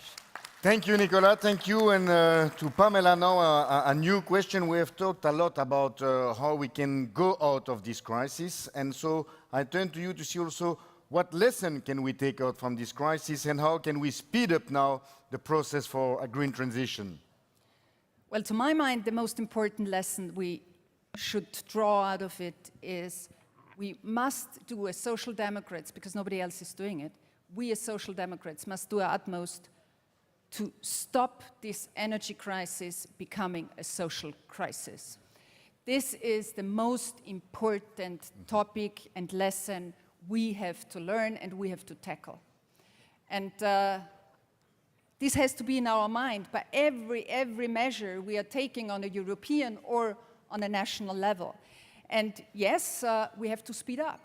I think time is really essential. And I think you mentioned winter. The winter will be very critical because people need to heat and they will need to pay their bills and they will come within the next months, maybe beginning of next year. And people will not afford that if nothing happens. Because as you said, I mean, we found out that this European electricity market is not working anymore. Maybe it has worked 10 years ago, but now for the last years and for the last months, we find out this is not normal what is happening when it comes to energy prices, electricity prices, when it comes to the supply problems, when it comes to the transition, how to make the transmission. The market alone will not solve this problem. It creates the problem. It is the problem. And so we need to get rid of this problem, friends, and we have to regulate. And I think this is what we need to interfere in short term. There are concepts on the table from Frans Timmermans, from the European Commission, a European solution. I think this is the way forward with a common joint procurement of gas and a subsidized price for gas for the industry, for the private households, and also for gas power stations, which brings down automatically the electricity prices as well. We have to fight the causes of the problem and not only the symptoms. I'm the doctor to speak. A symptom therapy will not help in this really, really existential crisis. We need to tackle the causes of this problem. Thank you. Thank you, Pamela. Energy affordability, Pamela already mentioned it, Paul. I would like to hear your views on how we can keep electricity prices in check and what measures are you calling for in Belgium? Well, thank you again, Caroline, and I fully agree with Pamela. We Social Democrats must be the party of hope. There are many people today who make statements, and statements are very easy. We talk with the citizens every day. We live with our citizens and we know what people live. There are many people criticizing everything, but we are the only ones proposing solutions and implementing those solutions. And the citizens do know it.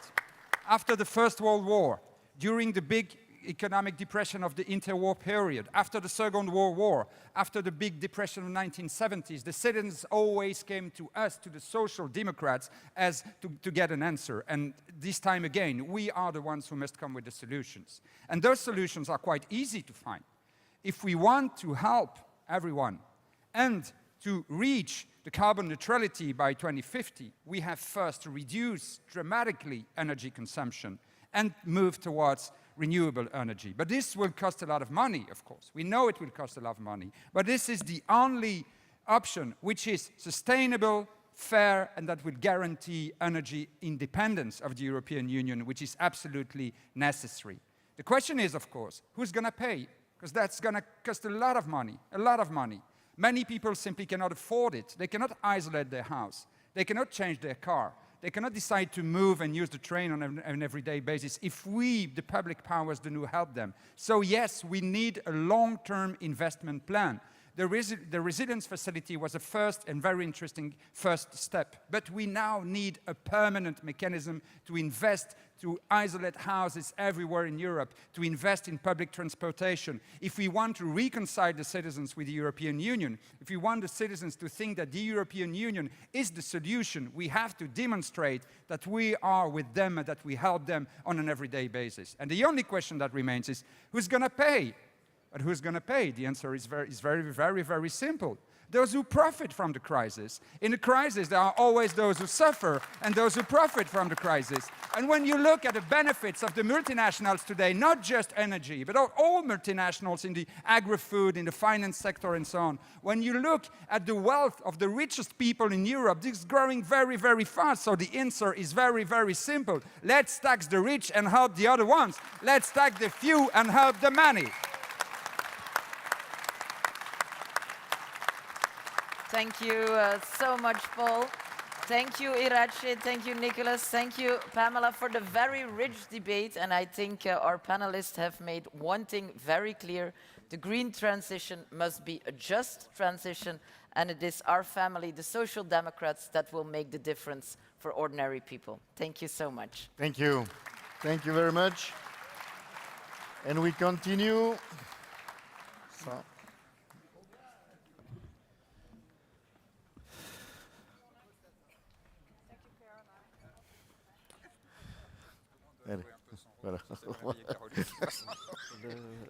Just waiting for our next guest to arrive. And we've heard today and yesterday from a lot of current leaders. And I also think it's time that we hear the voice of the next generation. And we gathered with us 3 young PES activists. And they are part of the association PES Activists, the grassroots of the Party of European Socialists. We know them very well from the election campaign from 2019. And, of course, we have to rally the troops for them again to be our strong grassroots campaign holders across Europe to help us with the next campaign. And I keep on looking for them. I'm very sorry. Okay, there they are. Great to... I introduce you on stage.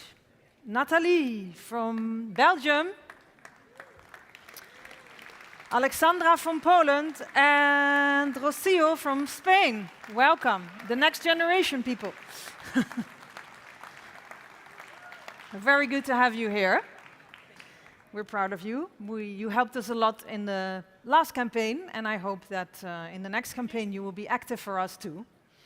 But first, to explain a little bit to the audience, Nathalie, you are activist, but what is your role actually in the Social Democratic family? Thank you, Seth, for your question. But before I'm going to answer that question, I would actually like to start by asking the public for a big applause for all the activists and all the militants who have been working their asses off for the past years. And we will need them in the next election and the campaigns as well. And you pointed it out to me, they're from all age groups. It's just that we have the young generation at stage now, but they are from all age groups. Exactly. And it's important to appreciate these activists because a movement, especially a movement like ours, where democracy is a big keystone, it is important that we do not only have strong leaders, and we do have strong leaders. I mean, if you look at the names that have been on this stage this weekend, it's simply impressive. But a movement also needs strong activists. Because without grassroots movements, we are left with only people at the top talking about politics. And I can tell you a little secret, it's probably not really a secret, but people are tired of this kind of politics. People want to participate. People do not want politicians talking behind closed doors anymore. People do not want only politicians practicing politics. And I think in order to win the next elections, we need to start communicating honestly and openly about our wins, but also we have to be honest about our losses. We cannot take everything. We have to make compromise, and we have to be honest about that as well. And as you all know, trust in politics, unfortunately has been declining. So I think it's really important that we, more than ever, need to tell the truth. We have to tell the people also the benefits of the policy that we are making. Especially as social democrats, we make policy that is good for the people.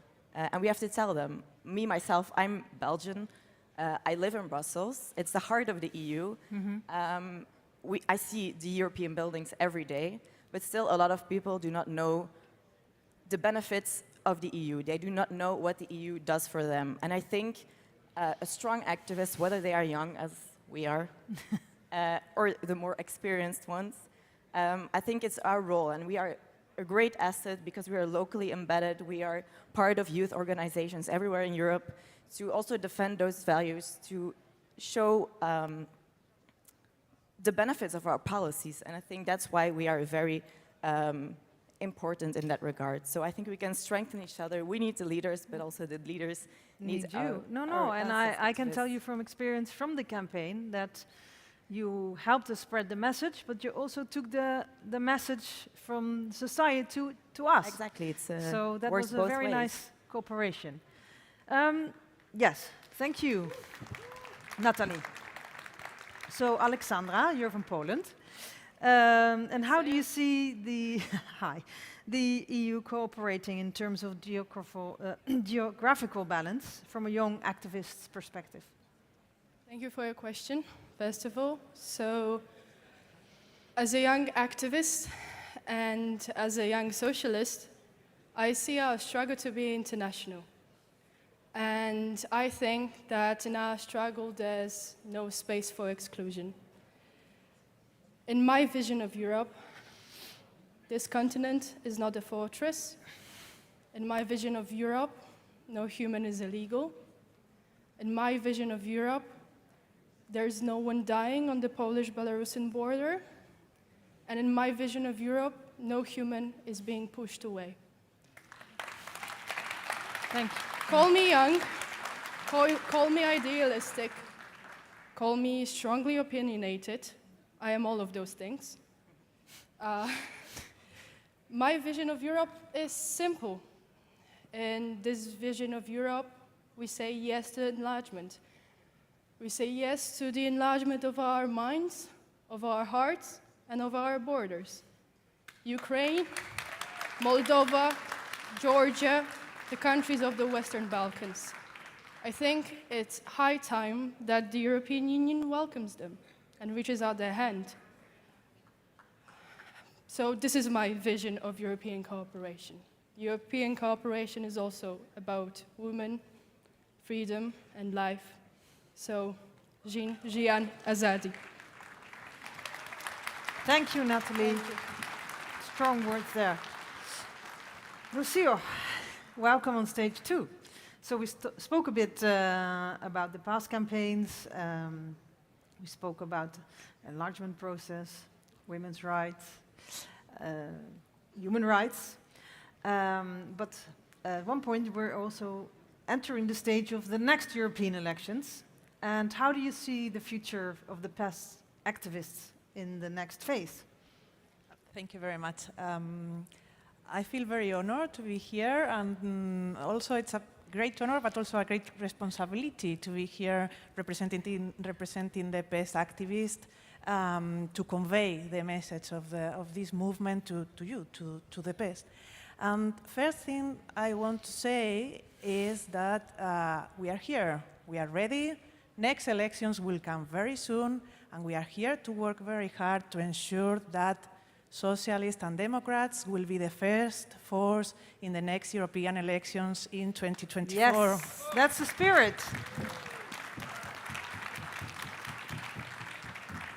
Yes, it's very special the work we have to do as the grassroots of the party, and at the same time we want to be the force of the party in the streets, and we also want to be the eyes and the ears of the party in order to have the opportunity to pass the party, the messages of the people, of the streets, of the neighbors, of the towns, to be able to do together a really good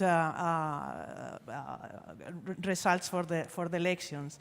And to make this a reality, we have to also to work as a PES activist to develop probably an internal structure that allows us to create this bi-directional relationship through transparent and democratic procedures, and to allow to have this opportunity to build together, because we believe activists are at the heart of the parties.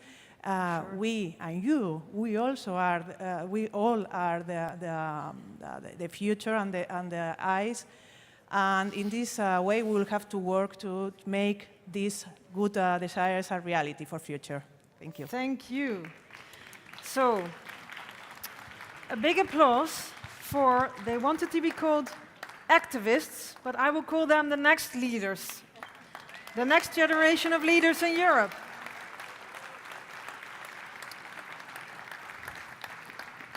And then now it's time for the next panel, and I call back on stage Caroline and Jonnek, please. Thank you, sir. Thank you, sir.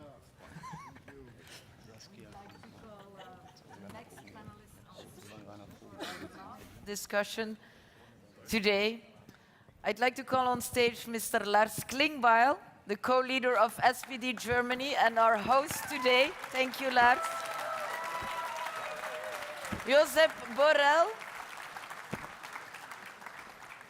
the Secretary of the PD, Enrico Letta, the Vice President and the Minister of Foreign Affairs of Slovenia, Tanja Fajon, and the Commissioner for Home Affairs, Ylva Johansson. Please take the stage. Welcome on the stage. Welcome. We are facing challenging times. And the challenge that represents...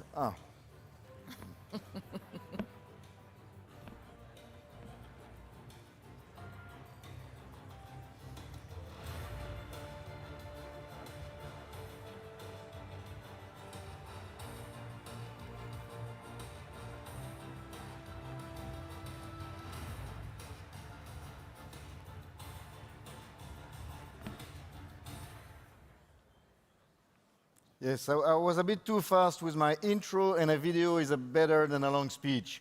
So thanks again to all the speakers for being with us this morning about this debate, a new European momentum. And we are now in a European momentum with certainly challenges, risks, but also opportunities and answers that we have to give as a social democratic family. We want a Europe that works for all citizens. That's what we are aiming for.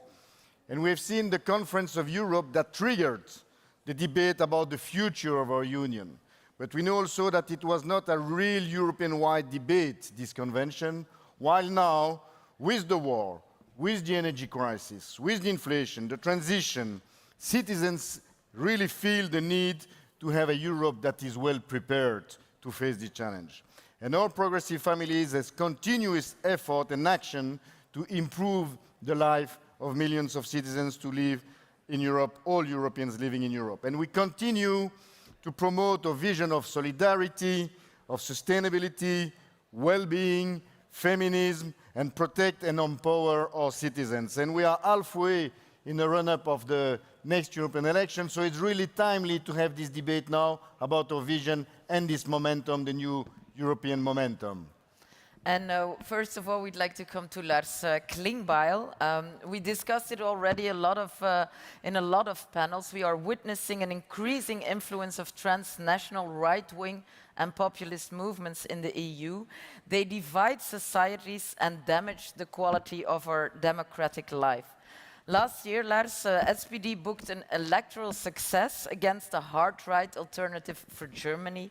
And in your opinion, how can we learn from the German example? One word, respect. I mean, this was the main course in our election campaign, respect. And the long answer is, for example, it was about 12 euro minimum wage. To be honest, when we started with the election campaign and I told all the journalists here in Berlin in the political bubble, this is one of our main topics, a lot of journalists said, oh, such a boring topic to talk about 12 euro minimum wage. And even if it's not fantastic in the Berlin political bubble, you see it infects the life of 7 million people living here in Germany if they get 12 euro for an hour. And I mean, to talk about respect means also to see the all-day life problems of people. And sometimes the progressive movements want the people to be other than they are. So we should not talk to a nurse that she has to become a doctor. We should improve her work as a nurse and look that she has better conditions in her work and is better paid.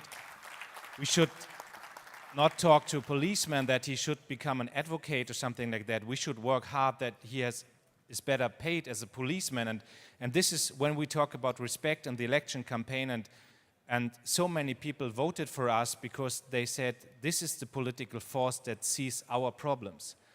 And to add one thing, when you ask about the international rights movement, and I want to say that here because I went to Brazil a few weeks ago and met Lula, and I think we all hope here that he will win the second round in the election against this guy Bolsonaro. But when I went to Lula, he told me that the AfD, so the right-wing populists from Germany, that they already have been there in Brazil, and that Steve Bannon has been there.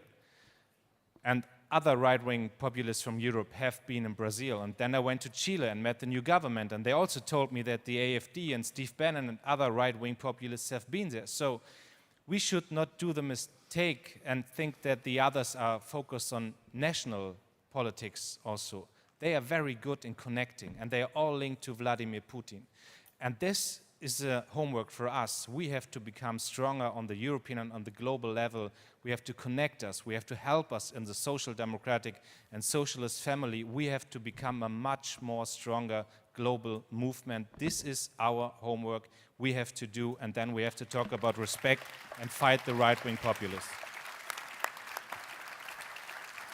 Thank you very much, Lars, and I'm turning now to Mr. Borrell, Josep, High Representative, Vice President of the European Commission. We have seen a solid unity, European unity to face this unprecedented Russian aggression against Ukraine, and we have seen the response that the EU has been doing. So now, how can we as EU ensure a long-lasting support to Ukraine?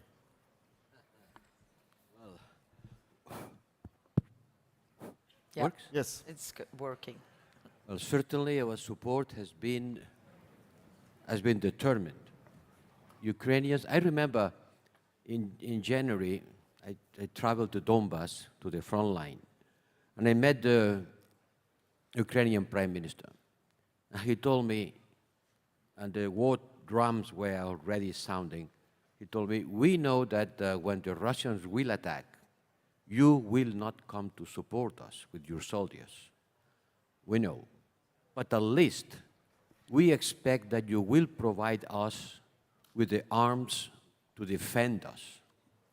And that's what we have been doing in an unprecedented manner. And we have to continue doing that as much as needed, as for long as needed. One thing I'm sure that we have to repeat once and again. This war cannot finish because we get tired of supporting Ukraine. This cannot be the reason. This cannot be the reason. And we have to explain to our public opinions that our support to Ukraine is not a matter of generosity. It's in our own interest. It's in our security. Just imagine in which situation we would be today if Putin had succeeded on conquering Ukraine. Where would we? So it's an important pedagogical, political pedagogy. We have to explain to our people that we have to continue supporting Ukraine militarily, economically, diplomatically, because it is in our own interest. Thank you, Josep. We'd like to go to Enrico Letta, taking into consideration the perspective of an enlarged and more united, stronger EU. How should the EU improve its functioning and decision-making? I have a very short answer on that.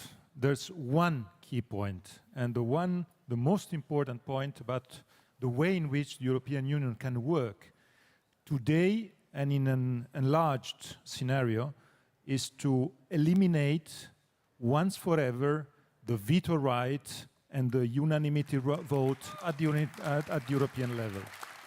I think it is the only way in which we can work together. The veto right is never for a general interest. Veto right is always to blackmail the others, is always to take advantage using the veto right and to take some personal or very short and very short-termism interest. So I think it is so clear.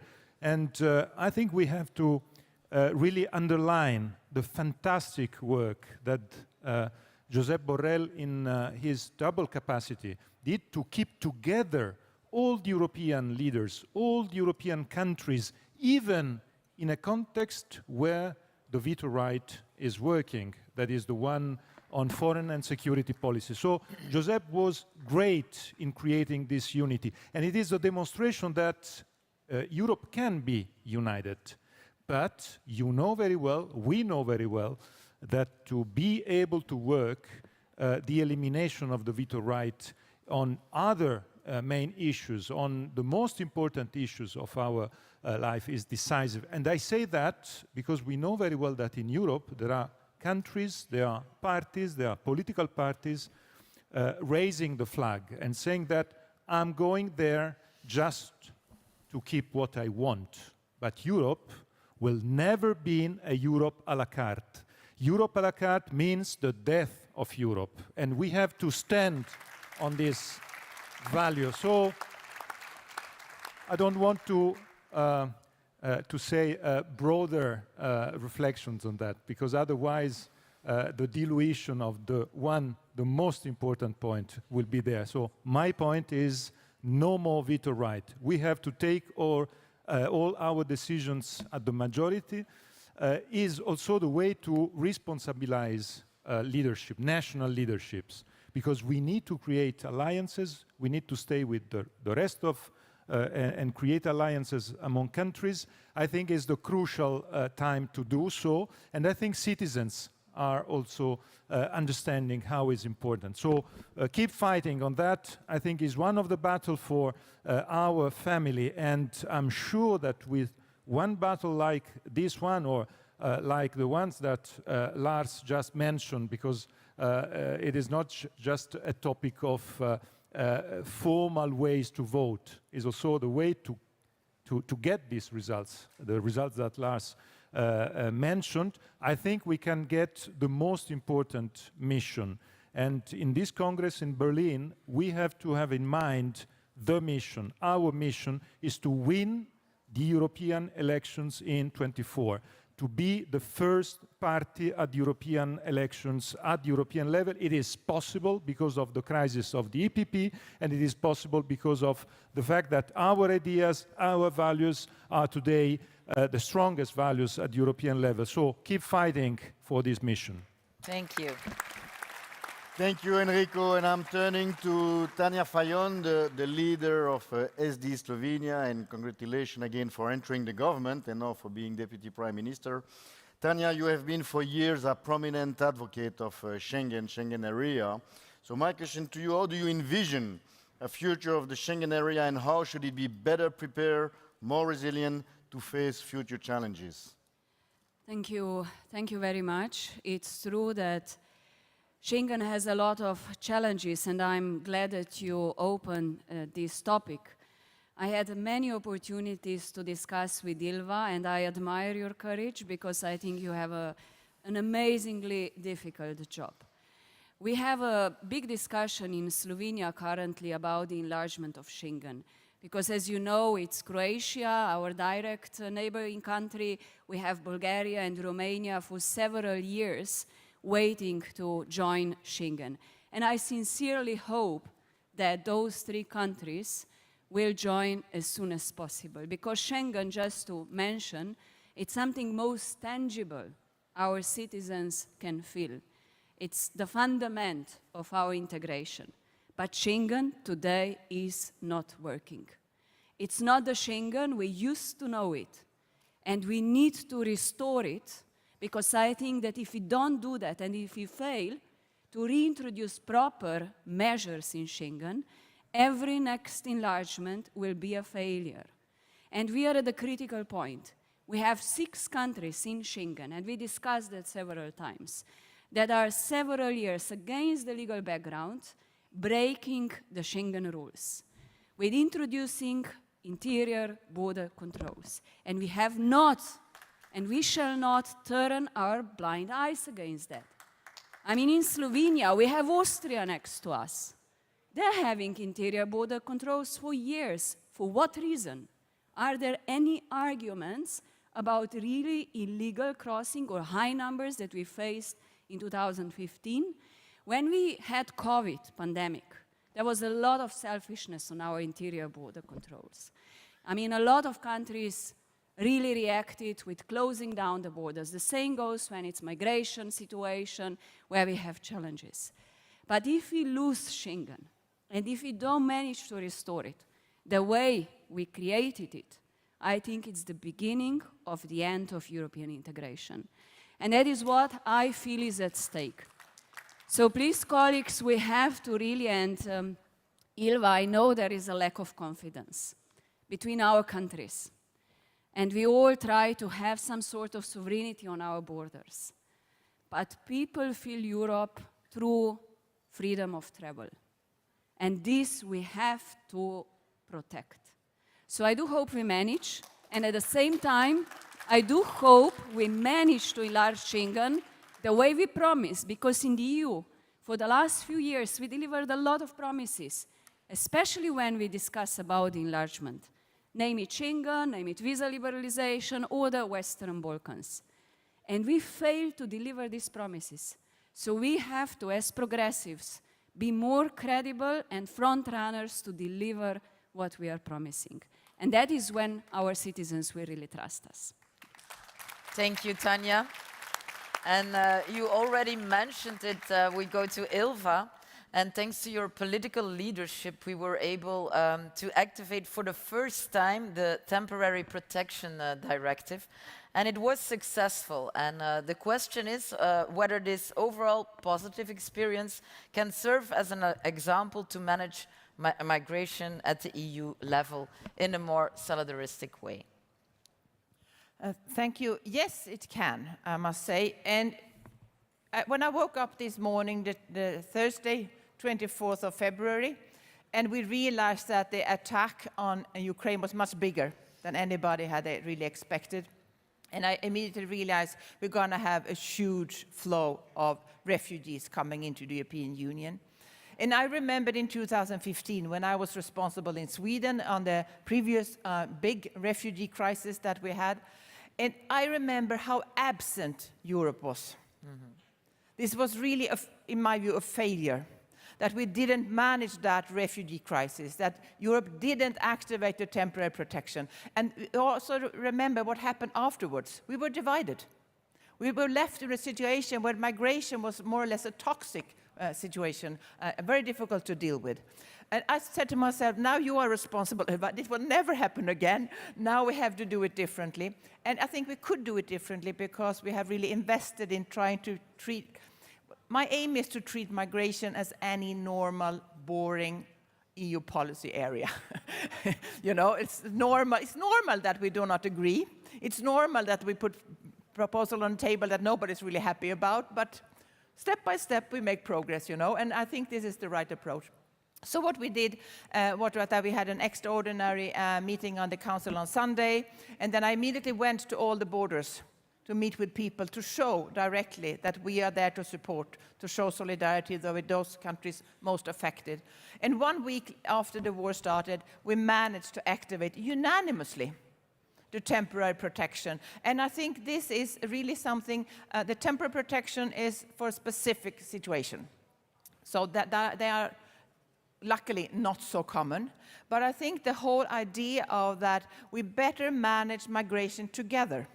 And this is what we see now, especially in the Council, I must say, that there's a more of a constructive approach on step-by-step, taking their decisions, well, to make compromises, and that all member states actually understand that compromises are necessary here, because we can only manage migration together, and we can only manage migration together also with third country. And migration is normal. Migration will never stop. Migration has always been there, will always be there, and our aim is to manage migration in an orderly way, and we show that we can do that. Thank you, Ylva. Thank you for your strong leadership on the matter, and I'm turning to Lars. And the second question, and the war in Ukraine had a severe geostrategic implication for the EU. So the question is, what are the main priorities, according to you, for a robust EU foreign policy and security policy? Okay, good question, important question. And let me start that we need to strengthen the European Union in this area of security and foreign policy. And this has to be absolutely clear. That means budget, that means cooperation, and that also means mindset. Then, second point is we need strategic cooperations. We have to become a global player. If I talk to people in Africa or in Latin America, I hear that the Chinese and that the Russians were there and have these cooperations. And I think we have to become stronger and better than them and have to find our ways of cooperation, maybe in energy policy, in other fields of political cooperation. And the third point, Jonek, is that we have to enlarge the European Union. I mean, we have clear criteria with the Copenhagen criteria, and they have to be fulfilled. But I think it's important that the European Union starts again to think more geopolitical. It's important that we have this process with the Balkans. And it's a good signal that Olaf Scholz and others went to Kiev and gave this clear signal to the Ukrainians: we want you in the European Union because you are fighting for our values in this war Putin started. And if we bring all this together, I think this mindset of the European Union to say we want to become a more political actor in the area of security and foreign policy will be fulfilled. But it's important that we do it, and the European momentum is now, and we have to do it now. I'd like to turn again to Josep Borrell. We have been discussing the Russian aggression all weekend, basically, and it is impacting the world. We see the triple crisis on finances, energy, and the danger of a new global food crisis. And the pinpoint question is, what can the EU really do about it? Well, we don't have a magic wand. Certainly, the problem of food prices and scarcity and energy is hitting hard the rest of the world, especially in Africa. What we can do? Well, what we have done. We have supported Ukraine on exporting their grain. 2/3 of the exports of grain and sunflowers from Ukraine has gone through our solidarity lanes. Secondly, we increase our production and export of food. We are a big producer and big exporter of food. We export more. Third, we provide financial assistance. We have allocated 7,000 million euros to fight against the famine. Let's call things by their name, famine. So more financial support, more export of food, more capacity of exporting grain from where the grain is. But the big problem has been created first by climate change. Prices of food started growing before the war because of the drought. The drought was already there before the war, and the prices increased in 21 much before the war started. And now the prices are decreasing even if the war continues, because it was also a speculative bubble that made prices in August skyrocketing. Now they are decreasing, and they are at the same level that before the war. But this toxic combination of the effects of climate change and the Russian cutting the exports of grain from Ukraine has produced in some parts of the world, especially in the Corn of Africa, literally famine. And at that moment, right now, there are 100 ships waiting in the Black Sea to go through the phosphorus. They are there, queuing, one after the other, loading 2 million tons of wheat, and they are waiting for the control to be done. So we should raise our voice together with the Secretary General of the United Nations to ask for this checking to be done quickly, because otherwise it will come too late for many people who will die of hunger. Literally, that's the problem. 20 million tons of wheat blocked in Ukraine by the Russians means thousands of people dying. And we have to fight the story that the Russians are widespread around the world. This is the consequences of the European sanctions. Enormous lie, has nothing to do with our sanctions. It's because you block the exports of food from Ukraine. It's because you created a strong disturbances on the circuits of the world economy with the war. But we have to convince people around the world which are the causes of the problem, because people suffer the consequences. And when you suffer the consequences, you say, okay, whatever the causes are, I cannot bear that, so we stop the war. Stop the war because I cannot continue supporting it. And this is a big, once again, political work to be done by all of us, the governments, the institutions, the people, to fight the Russian narrative that the consequences of our sanctions is creating famine around the world. It's the consequences of the war that Mr. Putin launched against Ukraine. Thank you, Josep. Thank you, Josep. And I'm turning to Enrico. Enrico, you just came out of a very tough national election where you have to fight hard, very hard, against far-right parties. So my question to you is, what lessons should we learn to prevent these parties from gaining ground in Europe now? I would like to give you one interesting figure. In Italy, we have, in the electoral law, we have the possibility for 4 million of Italians abroad to vote for deputies elected from the Italians from abroad. And on these 4 million of voters, we took, our party, with Roberto, we took the absolute majority. The absolute majority. People abroad, Italians abroad, voted in absolute majority. They gave the absolute majority of these deputies to us. And we lost elections at home. My lesson on that is that we are very good with people globalized. We are less good with people on the ground. And this is one key point. The fact that on many issues that are related to the poorest conditions of life, to the big problems with the present energy crisis, you mentioned this point, and I think it was very good what Stefan, you said at the very beginning of this matinee this morning. It is absolutely essential that the European Union can give an immediate answer to that, because it's a demonstration that if we are able to tackle these problems, we are able to tackle the problems for people who risk to be left behind. And this is exactly what we have to do as progressives, as socialists and democrats. And my conclusion on that, because time is quite over, is the fact that you know, in my experience with populists and with the far right, there's a very simple compass. And the compass is that we win when Europe is going well. We lose when Europe is going bad. There's an immediate link between the way in which Europe is able to deliver and the way in which Europe is not. The example is what happened in 20 and 21st.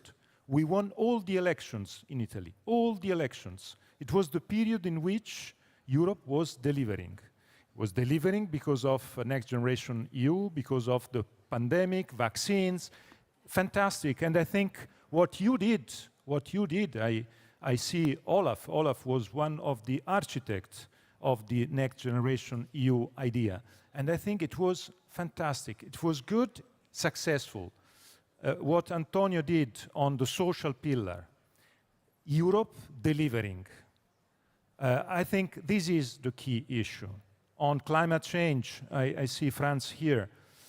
When Europe delivers, we win.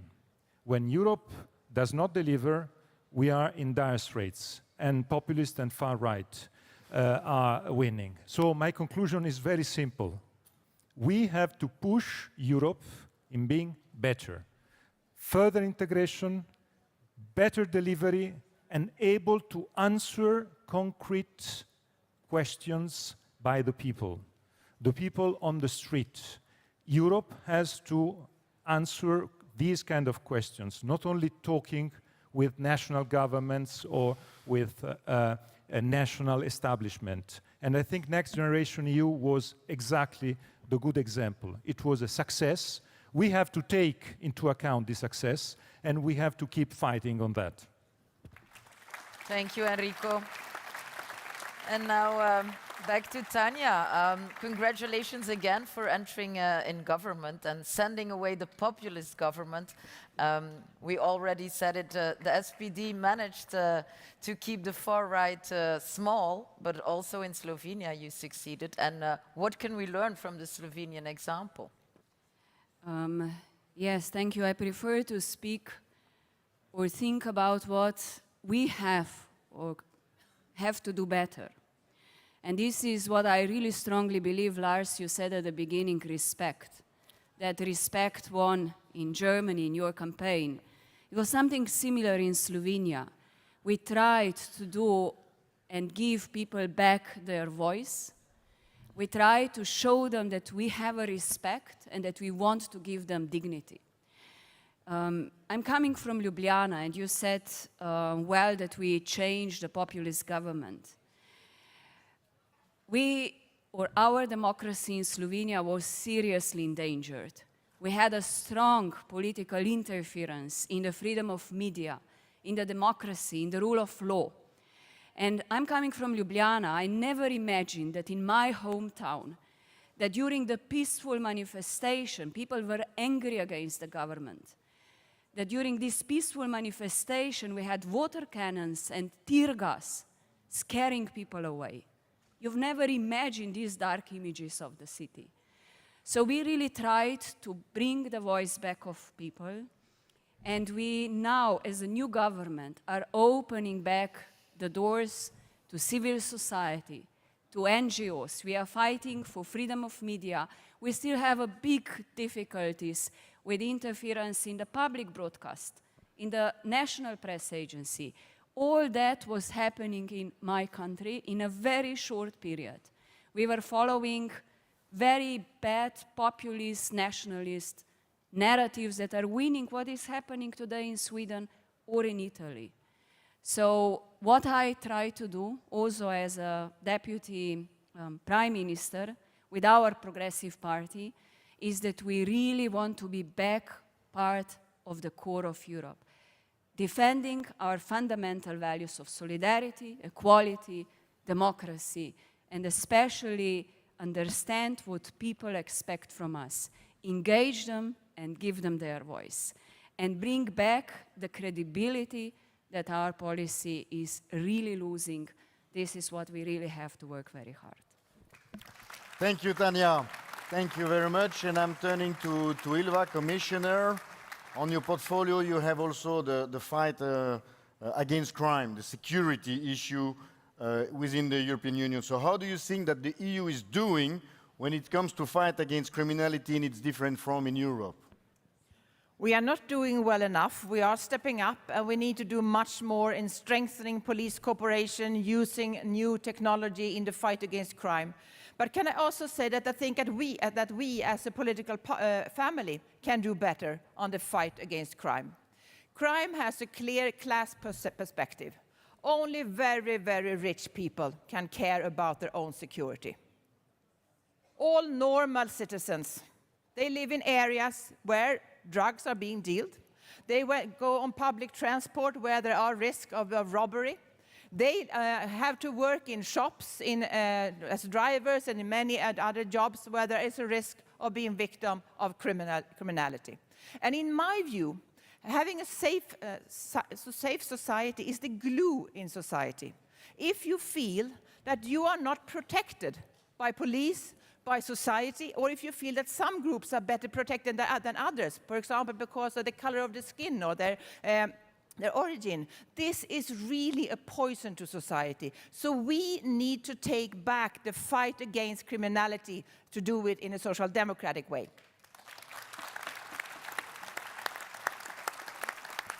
And there is also a clear gender perspective here.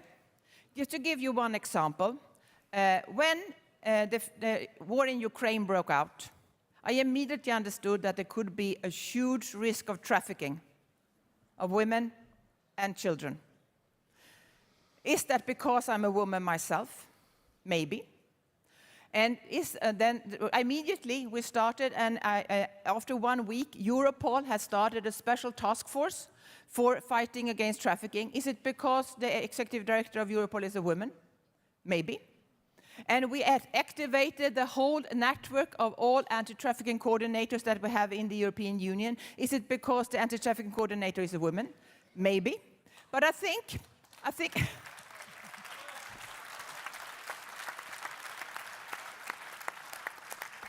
trafficking of human beings is just one example.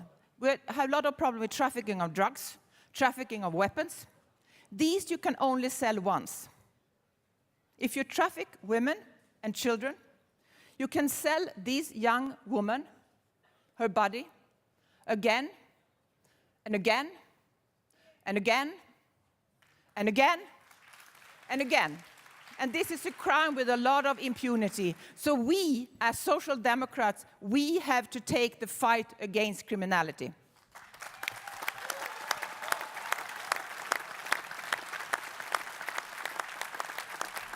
Thank you so much, Ilva. And with this very strong plea, I'd like to thank all the panelists, Enrico Letta, Ilva Johansson, Josep Borrell, Tanja Fajon, and Lars Klingbeil. Thank you so much.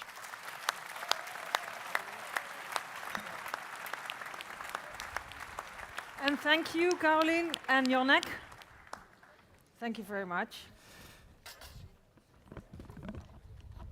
So, to introduce the next speaker of our Congress, which who is so special to all of us in our family, I'm going to need a little bit of help. So I would like to ask back on stage our Secretary General, Achim Post.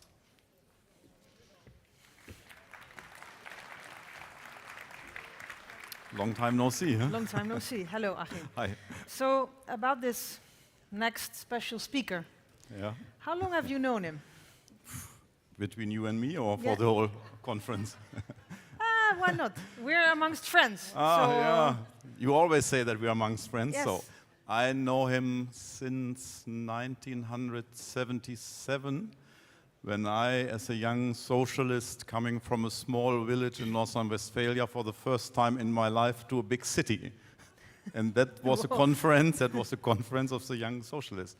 And I remember well that both of us had perhaps a little bit more longer hair than today. More like this here, like it was used in the 70s. Huh? Maybe I've seen the curls, you mean, as well. Yeah. I didn't have, no? The special guest? Yeah, could be. Yeah, maybe. And so you've known him for a long time. You still work closely with him, have the privilege of working closely with him. So I can also ask you something about now. You can. Okay. So why is it that you think he makes such a great chancellor? So being serious now, huh? Yes. And political. So first of all, conference, comrades, delegates, I'm happy that you are here, that you are so patient, and that you make this Berlin Congress such a big success. That's the first of all. And I promised before, Antonio, when we started in Lisbon with the Congress, then in Madrid with Pedro, and now in Berlin, that we will do finally a good job like you did in Lisbon and Pedro in Madrid. So we are not so bad, I would say. But coming to your question, it is good to have a chancellor who is strong and competent. I guess you agree. It is very good to have a chancellor who is winning elections, like he did 1 year ago. Yeah, you can applaud. But in historical times, I guess in the most critical situation since World War II, it is necessary, no, it is absolutely necessary to have a chancellor who you can trust on. You have a chancellor who is a real leader in these difficult times, and therefore it's good to have here Olaf Scholz, the Chancellor of the Federal Republic of Germany.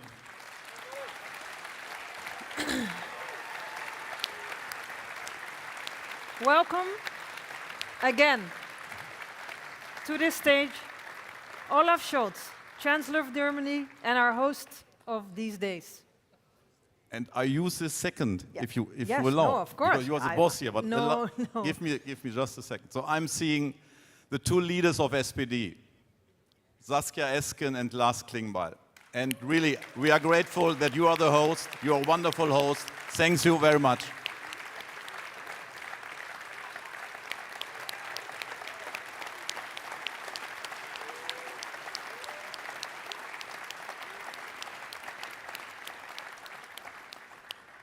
And now I would say, yes, Olaf, it's We're a ready. pleasure and an honor to have you here, the Chancellor of Germany.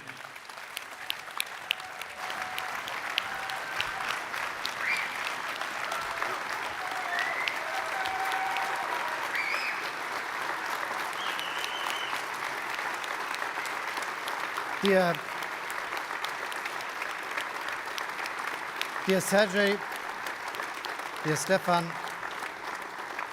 dear comrades and friends, I'm delighted that Social Democrats from all over Europe have been able to meet here in Berlin over the past couple of days.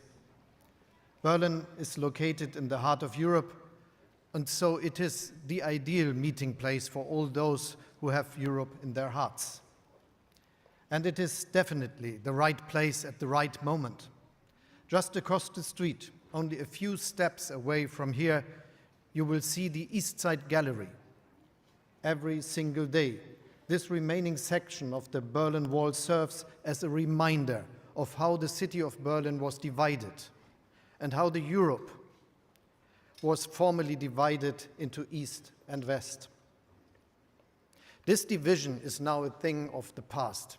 It was a division that the people of Europe refused to accept. And thanks to many brave citizens, this wall that divided the people was finally brought down. And the people joined together in solidarity and sealed the end of the East-West conflict. This solidarity can still be perceived today, and we, Social Democrats, are working hard to guarantee that this kind of solidarity continues to exist throughout Europe.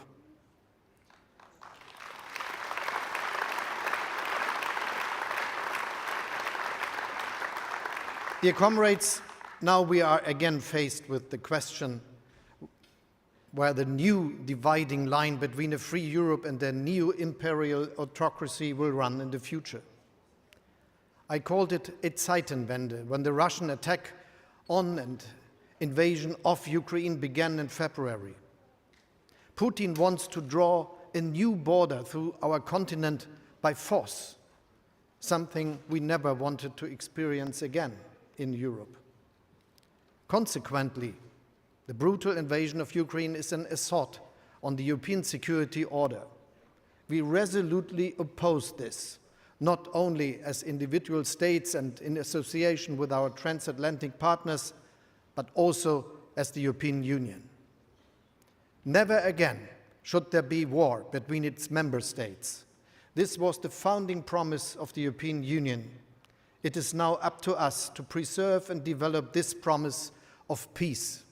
This is what most people, both in the former West and in the former East, expect from Europe. That is why we cannot accept Russia's assault on peace in Europe. We cannot simply watch women, men and children being killed, see free countries being whipped off the map and disappearing behind walls of iron curtains. We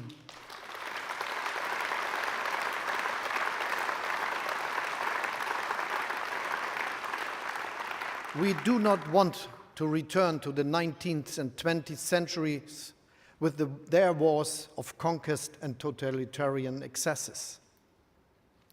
Europe must assume responsibility for its own security and defense and strengthen European defense capabilities in order to support and strengthen NATO as the key pillar of our common security policy.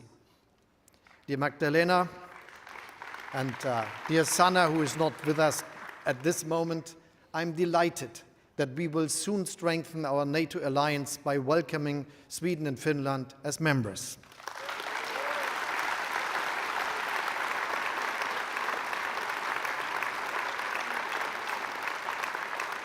At the same time, however, we do not intend to react purely on a military level.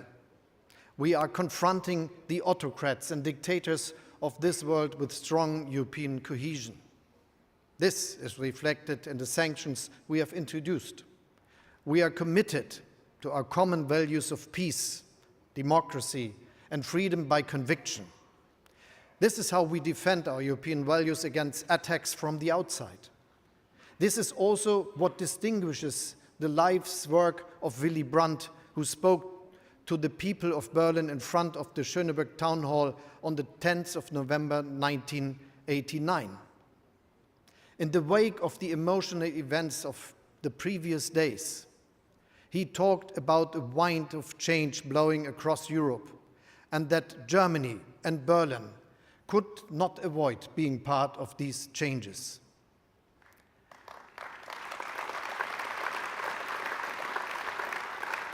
Brandt spoke about our duties towards peace and towards Europe and emphasized that there could be no political solutions if we failed to respect these duties.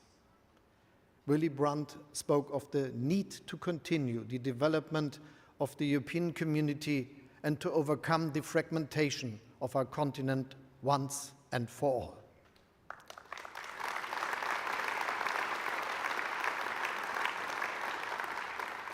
Dear friends, this is exactly what our task in Europe is about, overcoming divisions and putting those pieces together again that belong together.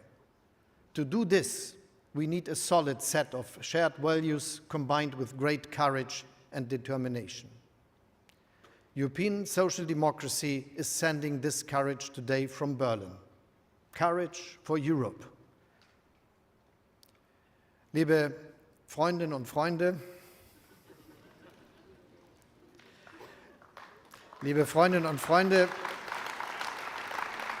ich bin deshalb sehr froh, dass wir beim Europäischen Rat im Juni geschlossen Ja gesagt haben. Ja, die Ukraine, die Republik Moldau, perspektivisch auch Georgien und natürlich die Staaten des westlichen Balkans gehören zu uns, zum freien, demokratischen Teil Europas.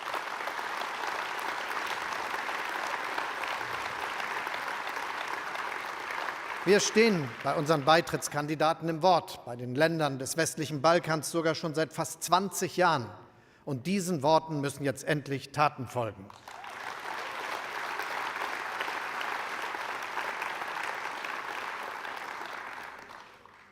Eddie, I just said that we are standing by the countries of the Western Balkans. Dafür steht die SPE, dafür stehe ich ein. Und das ist gut für uns alle, wenn wir in einer Welt mit bald 10 Milliarden Menschen unsere Werte behaupten wollen. Eine geeinte Europäische Union aus 27, 30, 36 Staaten mit dann mehr als 500 Millionen freien und gleichberechtigten Bürgern und Bürgern kann ihr Gewicht in dieser Welt noch stärker zur Geltung bringen. Eine Europäische Union mit dem größten Binnenmarkt der Welt, mit führenden Forschungseinrichtungen, Innovationen und innovativen Unternehmen, mit stabilen Demokratien, mit einer sozialen Versorgung und einer öffentlichen Infrastruktur, die auf ihrer Welt seinesgleichen suchen. Und mit einer Wirtschaft, die durch erneuerbare Energien angetrieben wird, Strom aus Sonne, Wind und Wasser, und die sichere Arbeitsplätze für die Zukunft schafft. All das ist möglich. Die Erfahrung der vergangenen Monate zeigt doch, Blockaden lassen sich überwinden. Darum habe ich vor ein paar Wochen in Prag Ideen zur Zukunft der Union vorgestellt. Erstens, ich setze mich für die Erweiterung der Europäischen Union ein. Dass die EU weiter in Richtung Osten wächst, ist für uns alle ein Gewinn. Natürlich sind die Kandidatenländer gefordert, die Kriterien für den Beitritt zu erfüllen. Und dabei werden wir sie bestmöglich unterstützen. Doch auch die Europäische Union selbst müssen wir fit machen für diese Erweiterung. Die EU wird neue Mitglieder aufnehmen können, wenn sie die Dynamik der europäischen Vertiefung aufrechterhält und damit die Grundlage für eine deutlich größere EU schafft.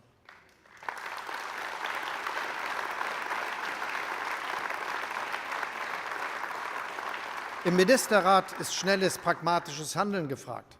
Ich habe deshalb vorgeschlagen, in der gemeinsamen Außenpolitik, aber auch in anderen Bereichen wie der Steuerpolitik schrittweise zu Mehrheitsentscheidungen überzugehen.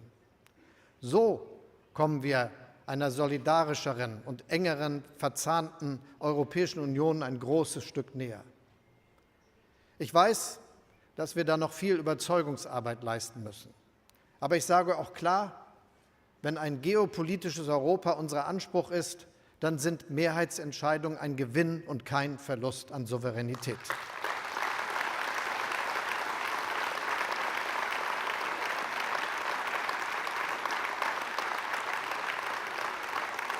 Dabei dürfen wir die Sorgen gerade der kleineren Mitgliedstaaten nicht aus dem Blick verlieren. Auch in Zukunft muss jedes Land mit seinen Anliegen Gehör finden. Alles andere wäre ein Verrat an der europäischen Idee.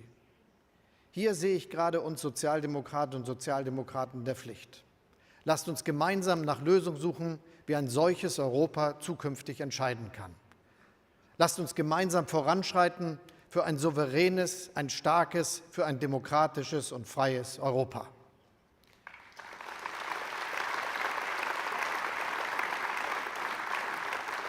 Es kommt auf uns alle an, denn es geht um unsere europäische Souveränität. Das ist mein zweites Anliegen. Im Kern bedeutet europäische Souveränität doch, dass wir auf allen Feldern eigenständiger werden, dass wir mehr Verantwortung übernehmen für unsere eigene Sicherheit, dass wir noch enger zusammenarbeiten und zusammenstehen, um unseren Werten und Interessen Geltung zu schaffen. Gerade erst in dieser Woche haben mehr als ein Dutzend EU-Mitglieder eine Initiative von uns aufgegriffen, um eine gemeinsame europäische Luftverteidigung zu organisieren, das European Sky Shield. Solche Souveränität nach außen bedingt Souveränität nach innen. Das bedeutet auch, solidarisch zusammenzustehen und gemeinsam daran zu arbeiten, unabhängig zu werden von Rohstoff- und Energielieferungen einzelner autokratischer Staaten. Klar ist auch, Europa verdankt seinen Wohlstand dem Handel. Deshalb brauchen wir auch weitere nachhaltige Freihandelsabkommen und eine ambitionierte Handelsagenda. Unsere Industrien müssen in der Lage bleiben, Vorreiter bei Schlüsseltechnologien, bei der Digitalisierung oder bei der Mobilität zu sein. Wir müssen weltweit führend sein beim Ausbau und bei der Nutzung erneuerbarer Energien. Das stärkt unsere Unabhängigkeit, das schafft sichere Arbeitsplätze, das unterstützt unsere Industrie und macht uns attraktiv für unsere Partner in aller Welt.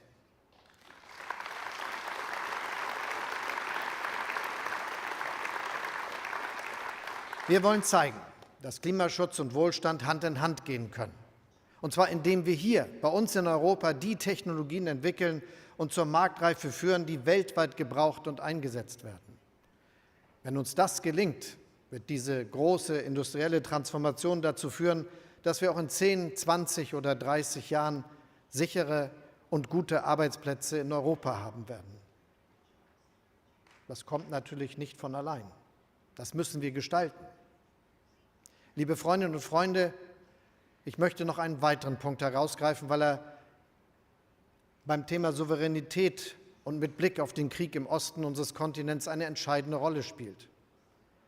Wir brauchen in Europa ein besseres Zusammenspiel unserer Verteidigungsanstrengungen. Zukünftig braucht es in der EU einen koordinierten Aufwuchs der Fähigkeiten, eine gemeinsamere Beschaffung, eine schnelle Eingreiftruppe der EU bis 2025 und auch ein EU-Hauptquartier für eine klare Führungsstruktur. Wir müssen selbstbewusst und gemeinsam europäische Verteidigungsanstrengungen voranbringen.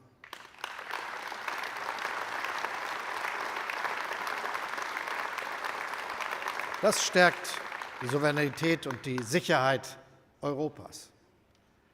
Und der dritte große Handlungsauftrag, den ich für Europa sehe, folgt aus der Zeitenwende und er geht zugleich weit darüber hinaus. Wir müssen die Reihen schließen, alte Konflikte überwinden und neue Lösungen finden. Das klingt nach einer Selbstverständlichkeit, doch dahinter verbirgt sich so viel Arbeit. Das gilt insbesondere für zwei Felder, die in den vergangenen Jahren wohl die größten Spannungen zwischen den Mitgliedstaaten hervorgerufen haben, die Migrations- und die Finanzpolitik. Aber wir haben in jüngster Vergangenheit gezeigt, dass wir auch hier gemeinsam vorankommen können. Nach dem Angriff Russlands auf die Ukraine hat die EU ihre Handlungsfähigkeit bewiesen und Millionen Ukrainerinnen und Ukrainer unkompliziert Schutz geboten. Tatsache ist, Europa ist ein attraktiver Kontinent. Viele möchten bei und mit uns leben, sei es um Schutz vor Krieg und Verfolgung zu finden oder auf der Suche nach Arbeit und einem besseren Leben. Von uns Europäerinnen und Europäern erfordert diese Realität, dass wir Migration vorausschauend gestalten müssen. Das bedeutet auch, irreguläre Migration zu verhindern und verringern und zugleich legale Migration und den Zuzug von Fachkräften aus dem Ausland zu ermöglichen.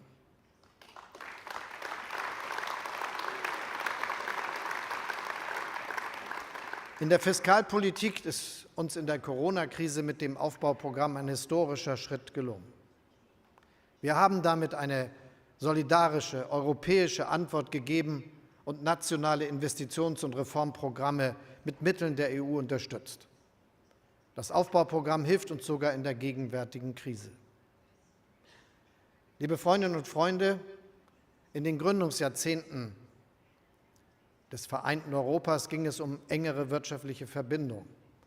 Aber das eigentliche Ziel war es, jahrhundertealte Konflikte auf dem Kontinent zu überwinden. Es ging um Frieden auf dem Kontinent, der nicht zuletzt durch zwei von Deutschland ausgelöste Weltkriege zu oft ins Verderben gestürzt wurde. Inzwischen ist aus dem Friedensprojekt auch ein europaweites Freiheits- und Gerechtigkeitsprojekt geworden. Das wiederum verdanken wir auch den Bürgerinnen und Bürgern der Länder, die erst später zu unserer Gemeinschaft dazugestoßen sind. Den Spanierinnen und Spaniern, den Griechinnen und Griechen, den Portugiesinnen und Portugiesen, die sich nach Jahrzehnten der Diktatur einem Europa der Freiheit und Demokratie zuwandten. Und wir verdanken es den Bürgerinnen und Bürgern Mittel- und Osteuropas, die mit ihrem Kampf für Freiheit, Menschenrechte und Gerechtigkeit den Kalten Krieg überwunden haben.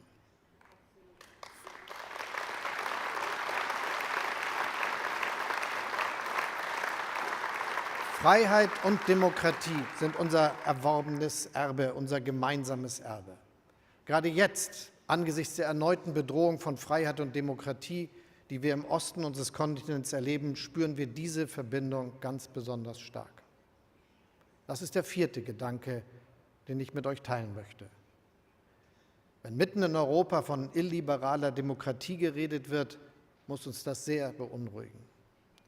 Deshalb können wir es nicht hinnehmen, wenn rechtsstaatliche Prinzipien verletzt und demokratische Kontrolle zurückgebaut wird. Deshalb unterstützen wir Sozialdemokratinnen und Sozialdemokraten die Europäische Kommission in ihrem Einsatz für Rechtsstaatlichkeit.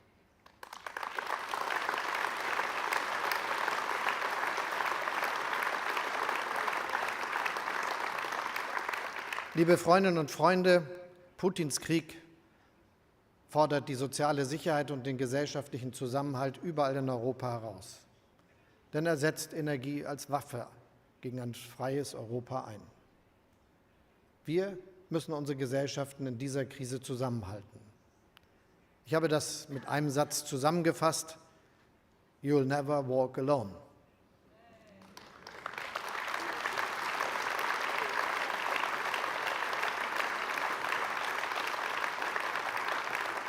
Das heißt, wir stehen zusammen in Solidarität und Einigkeit und lassen uns nicht erschüttern.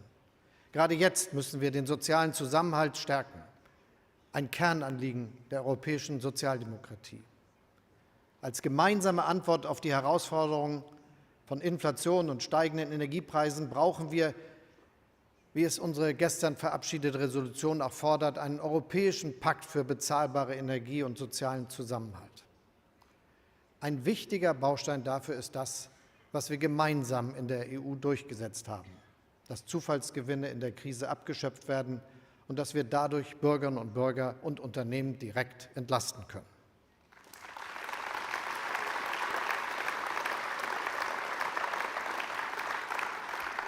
Dear friends, times of change and challenges are also times for unity and decisive action.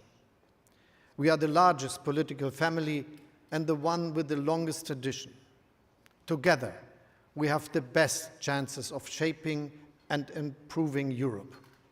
That is why we strive to become the most powerful force in the European Parliament in 2024.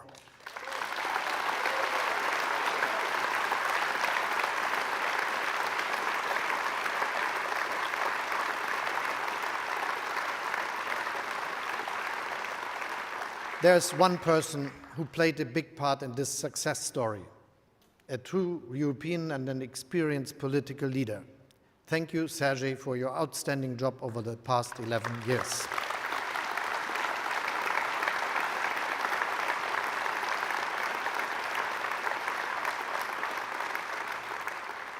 And now, with Stefan at the helm of the PES, European social democracy has been further reinforced by a strong leadership figure. Thank you for your willingness to lead us.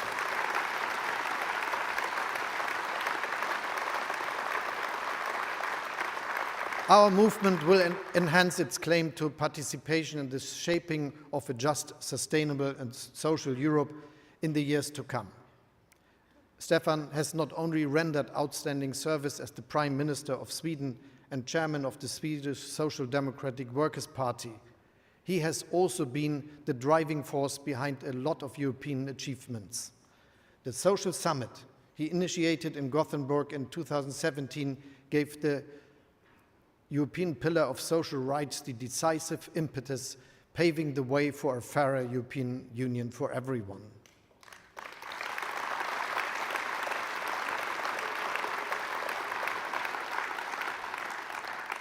By stacking the social summit in Porto, Antonio Costa consistently continued along this path in the course of last year's Council presidency.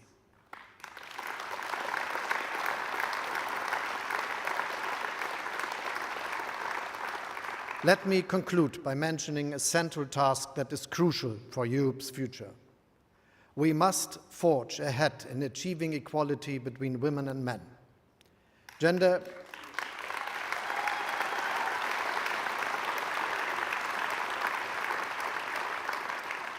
equality has been hit hard not just by the COVID pandemic. The Russian invasion of Ukraine brought millions of refugees, mostly women and children, to the EU and other countries. The gender component of wars and conflict is clear. Gender-based violence, risk of trafficking, and many other factors of armed conflicts disproportionately affect women. In response to this, we must take fast and determined action. Gender equality is and will remain a core value of PES, thanks particularly to the active role of PES women.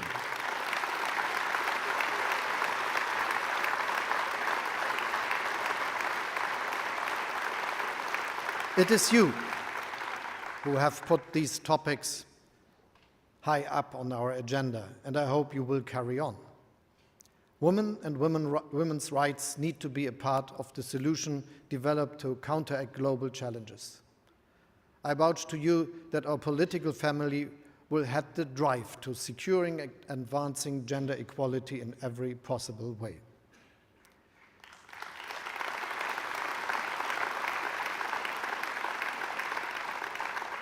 Dear friends, we are the people, was the appeal of the protesters in 1989. It was the appeal of the citizens which made Politburo autocrats understand that the people were no longer prepared to tolerate the suppression of freedom, democracy, and the rule of law. It was the appeal that brought down the wall peacefully. Today, as Russia seeks to forcibly redraw the borders between freedom and autocracy, we are the people of Europe, must now resound throughout Europe, from the Mediterranean to the North Sea, from Lisbon to Tbilisi and beyond. Together we shall lay the foundation for a Europe of freedom, security and democracy.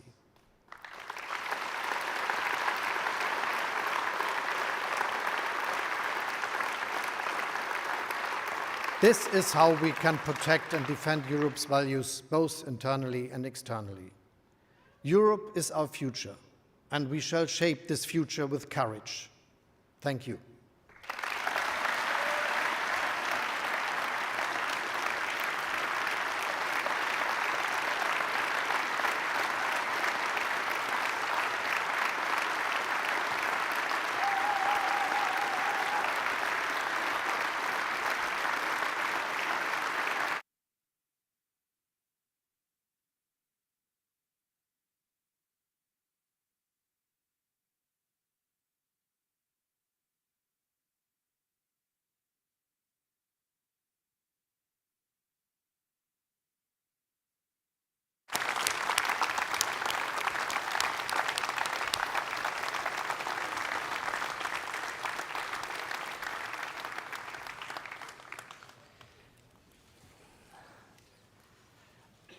On September 13, 1 month ago, a young woman was walking in the streets of the capital of her country.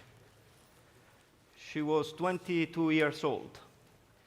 And apparently, for a reason that I believe nobody in this room can find explicable, a group of men decided to arrest her on the basis of a piece of clothing that was not appropriately adjusted on a part of her body, her head. I'm talking about Mahsa Amini, a Kurdish woman who was in the streets of Tehran, arrested by a group of men that claim to be the morality police of the regime of Iran. Now, if Chancellor Scholz speaks about freedom and democracy as our heritage, well, this freedom and this democracy that we stand for doesn't stop at the border of the European Union. We are a truly internationalist movement, and what happens in Iran cannot be tolerated. And therefore, we stand in full solidarity with the brave women and men of Iran who are protesting in the streets of Iran against the Iranian regime.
Dear comrades, Teresa Bothe.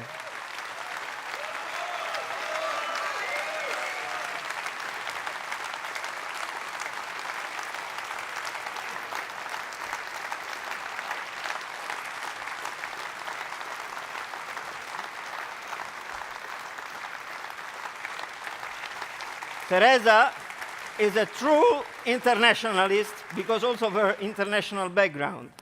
She is German, Mexican, Irish roots, and she lives in Sicily. So you may understand I have a specific interest in that. Teresa, you have spent all your life and artistic career as an active voice for defending children and women, to be active to promote our values, your values, the values of our community and our movement. And recently, or a few years ago, you had already composed the song for the Iranian women movement. I would like you to tell us just shortly about your motivation to support the Iranian women.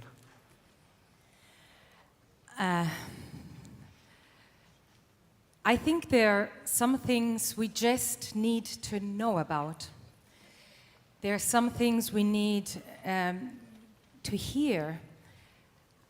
And I believe music can carry this message of important values, as you say. In Iran, as in Afghanistan, women have been suffering very, very much, as in other parts of the world as well. I believe music has the power to share a feeling, as we just shared together, and can also share ideas. But it can also be used to educate, to learn things, to write music about history or about values. When I write a song, or when I perform and sing a song, for me, it's a way to say that I care. Thank you. Teresa Bothe. Where is my partner in crime? Saar van Buren.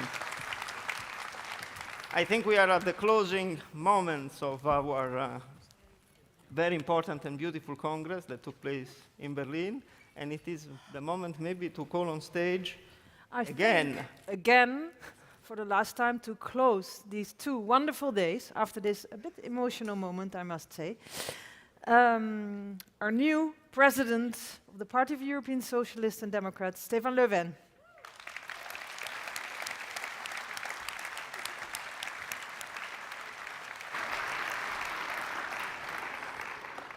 Thank you so much. Well, we could have closed after this beautiful song, but I do want to say a few words, comrades and friends. It is an honor to conclude this Congress in my new capacity, and once again, thank you so much for your trust. I am so proud to become president of PES, but first again, I would like to thank you, Sergei, for all that you did, and I will do my utmost to at least try to continue building a strong, progressive Party of European Socialists. Today, through our panels and great interventions of our friends here, we have all got a good reminder of what our political family, PES, stands for. We heard about gender equality, democracy, and the well-being of our citizens. We heard about the defense of workers' rights, building a sustainable future with the Green Deal, and our role for peace and freedom on the international stage. All this is our common vision for the European project. We have important targets to meet in the coming year. We heard in many panels, and we are, of course, all aware of the crisis that we are facing, the war on Ukraine, the energy crisis, the fight against climate change will not disappear. We will have to defend also our citizens and our values. So our political family stands on the foundation of a great history, and we are here today to ensure that we'll also have a great future. Working together, confronting our ideas, being ambitious with our proposals, we can define, and we will define, the political debate in Europe and win the next European elections. This is now the way forward to shape the European Union that we wish for. So we must prepare for it also. It doesn't just happen. Prepare and hard work is what we have in front of us. So my first direct will be to start organizing and planning, prioritize the political agenda based from the resolution, formulating the key messages, develop methods for reaching out to as many citizens as we can. So we will now depart from this Congress, but we will continue a common journey towards the European election 2024. And it has been said before, we can say it again, with the objective to become the largest political party in the European Parliament.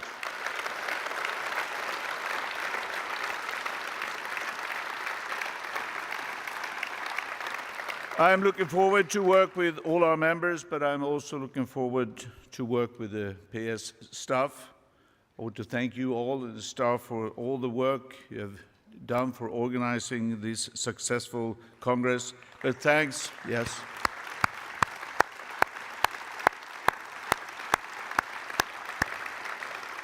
Thanks again also to SPD for hosting this, and thank all the volunteers from SPD that have done a great job.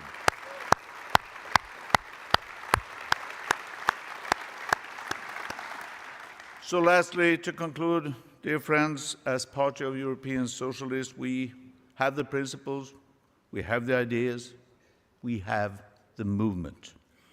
Together we will deliver a better, more fair, more sustainable future to all Europeans. This is our collective challenge, but it's also our promise. Thank you and farewell.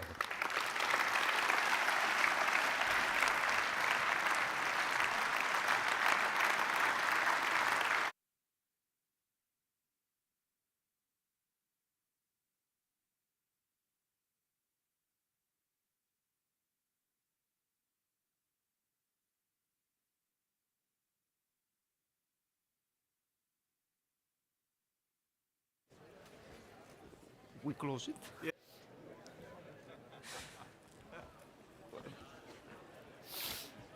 Just to communicate officially that this Congress is officially closed.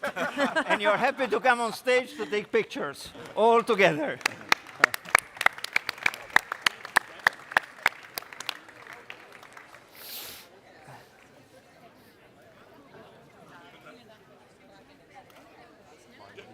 Please.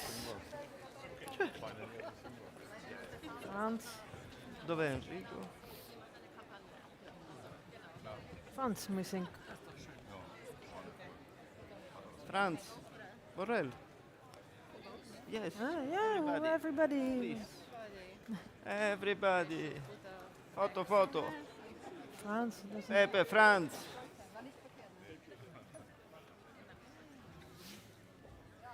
I don't see Enrico.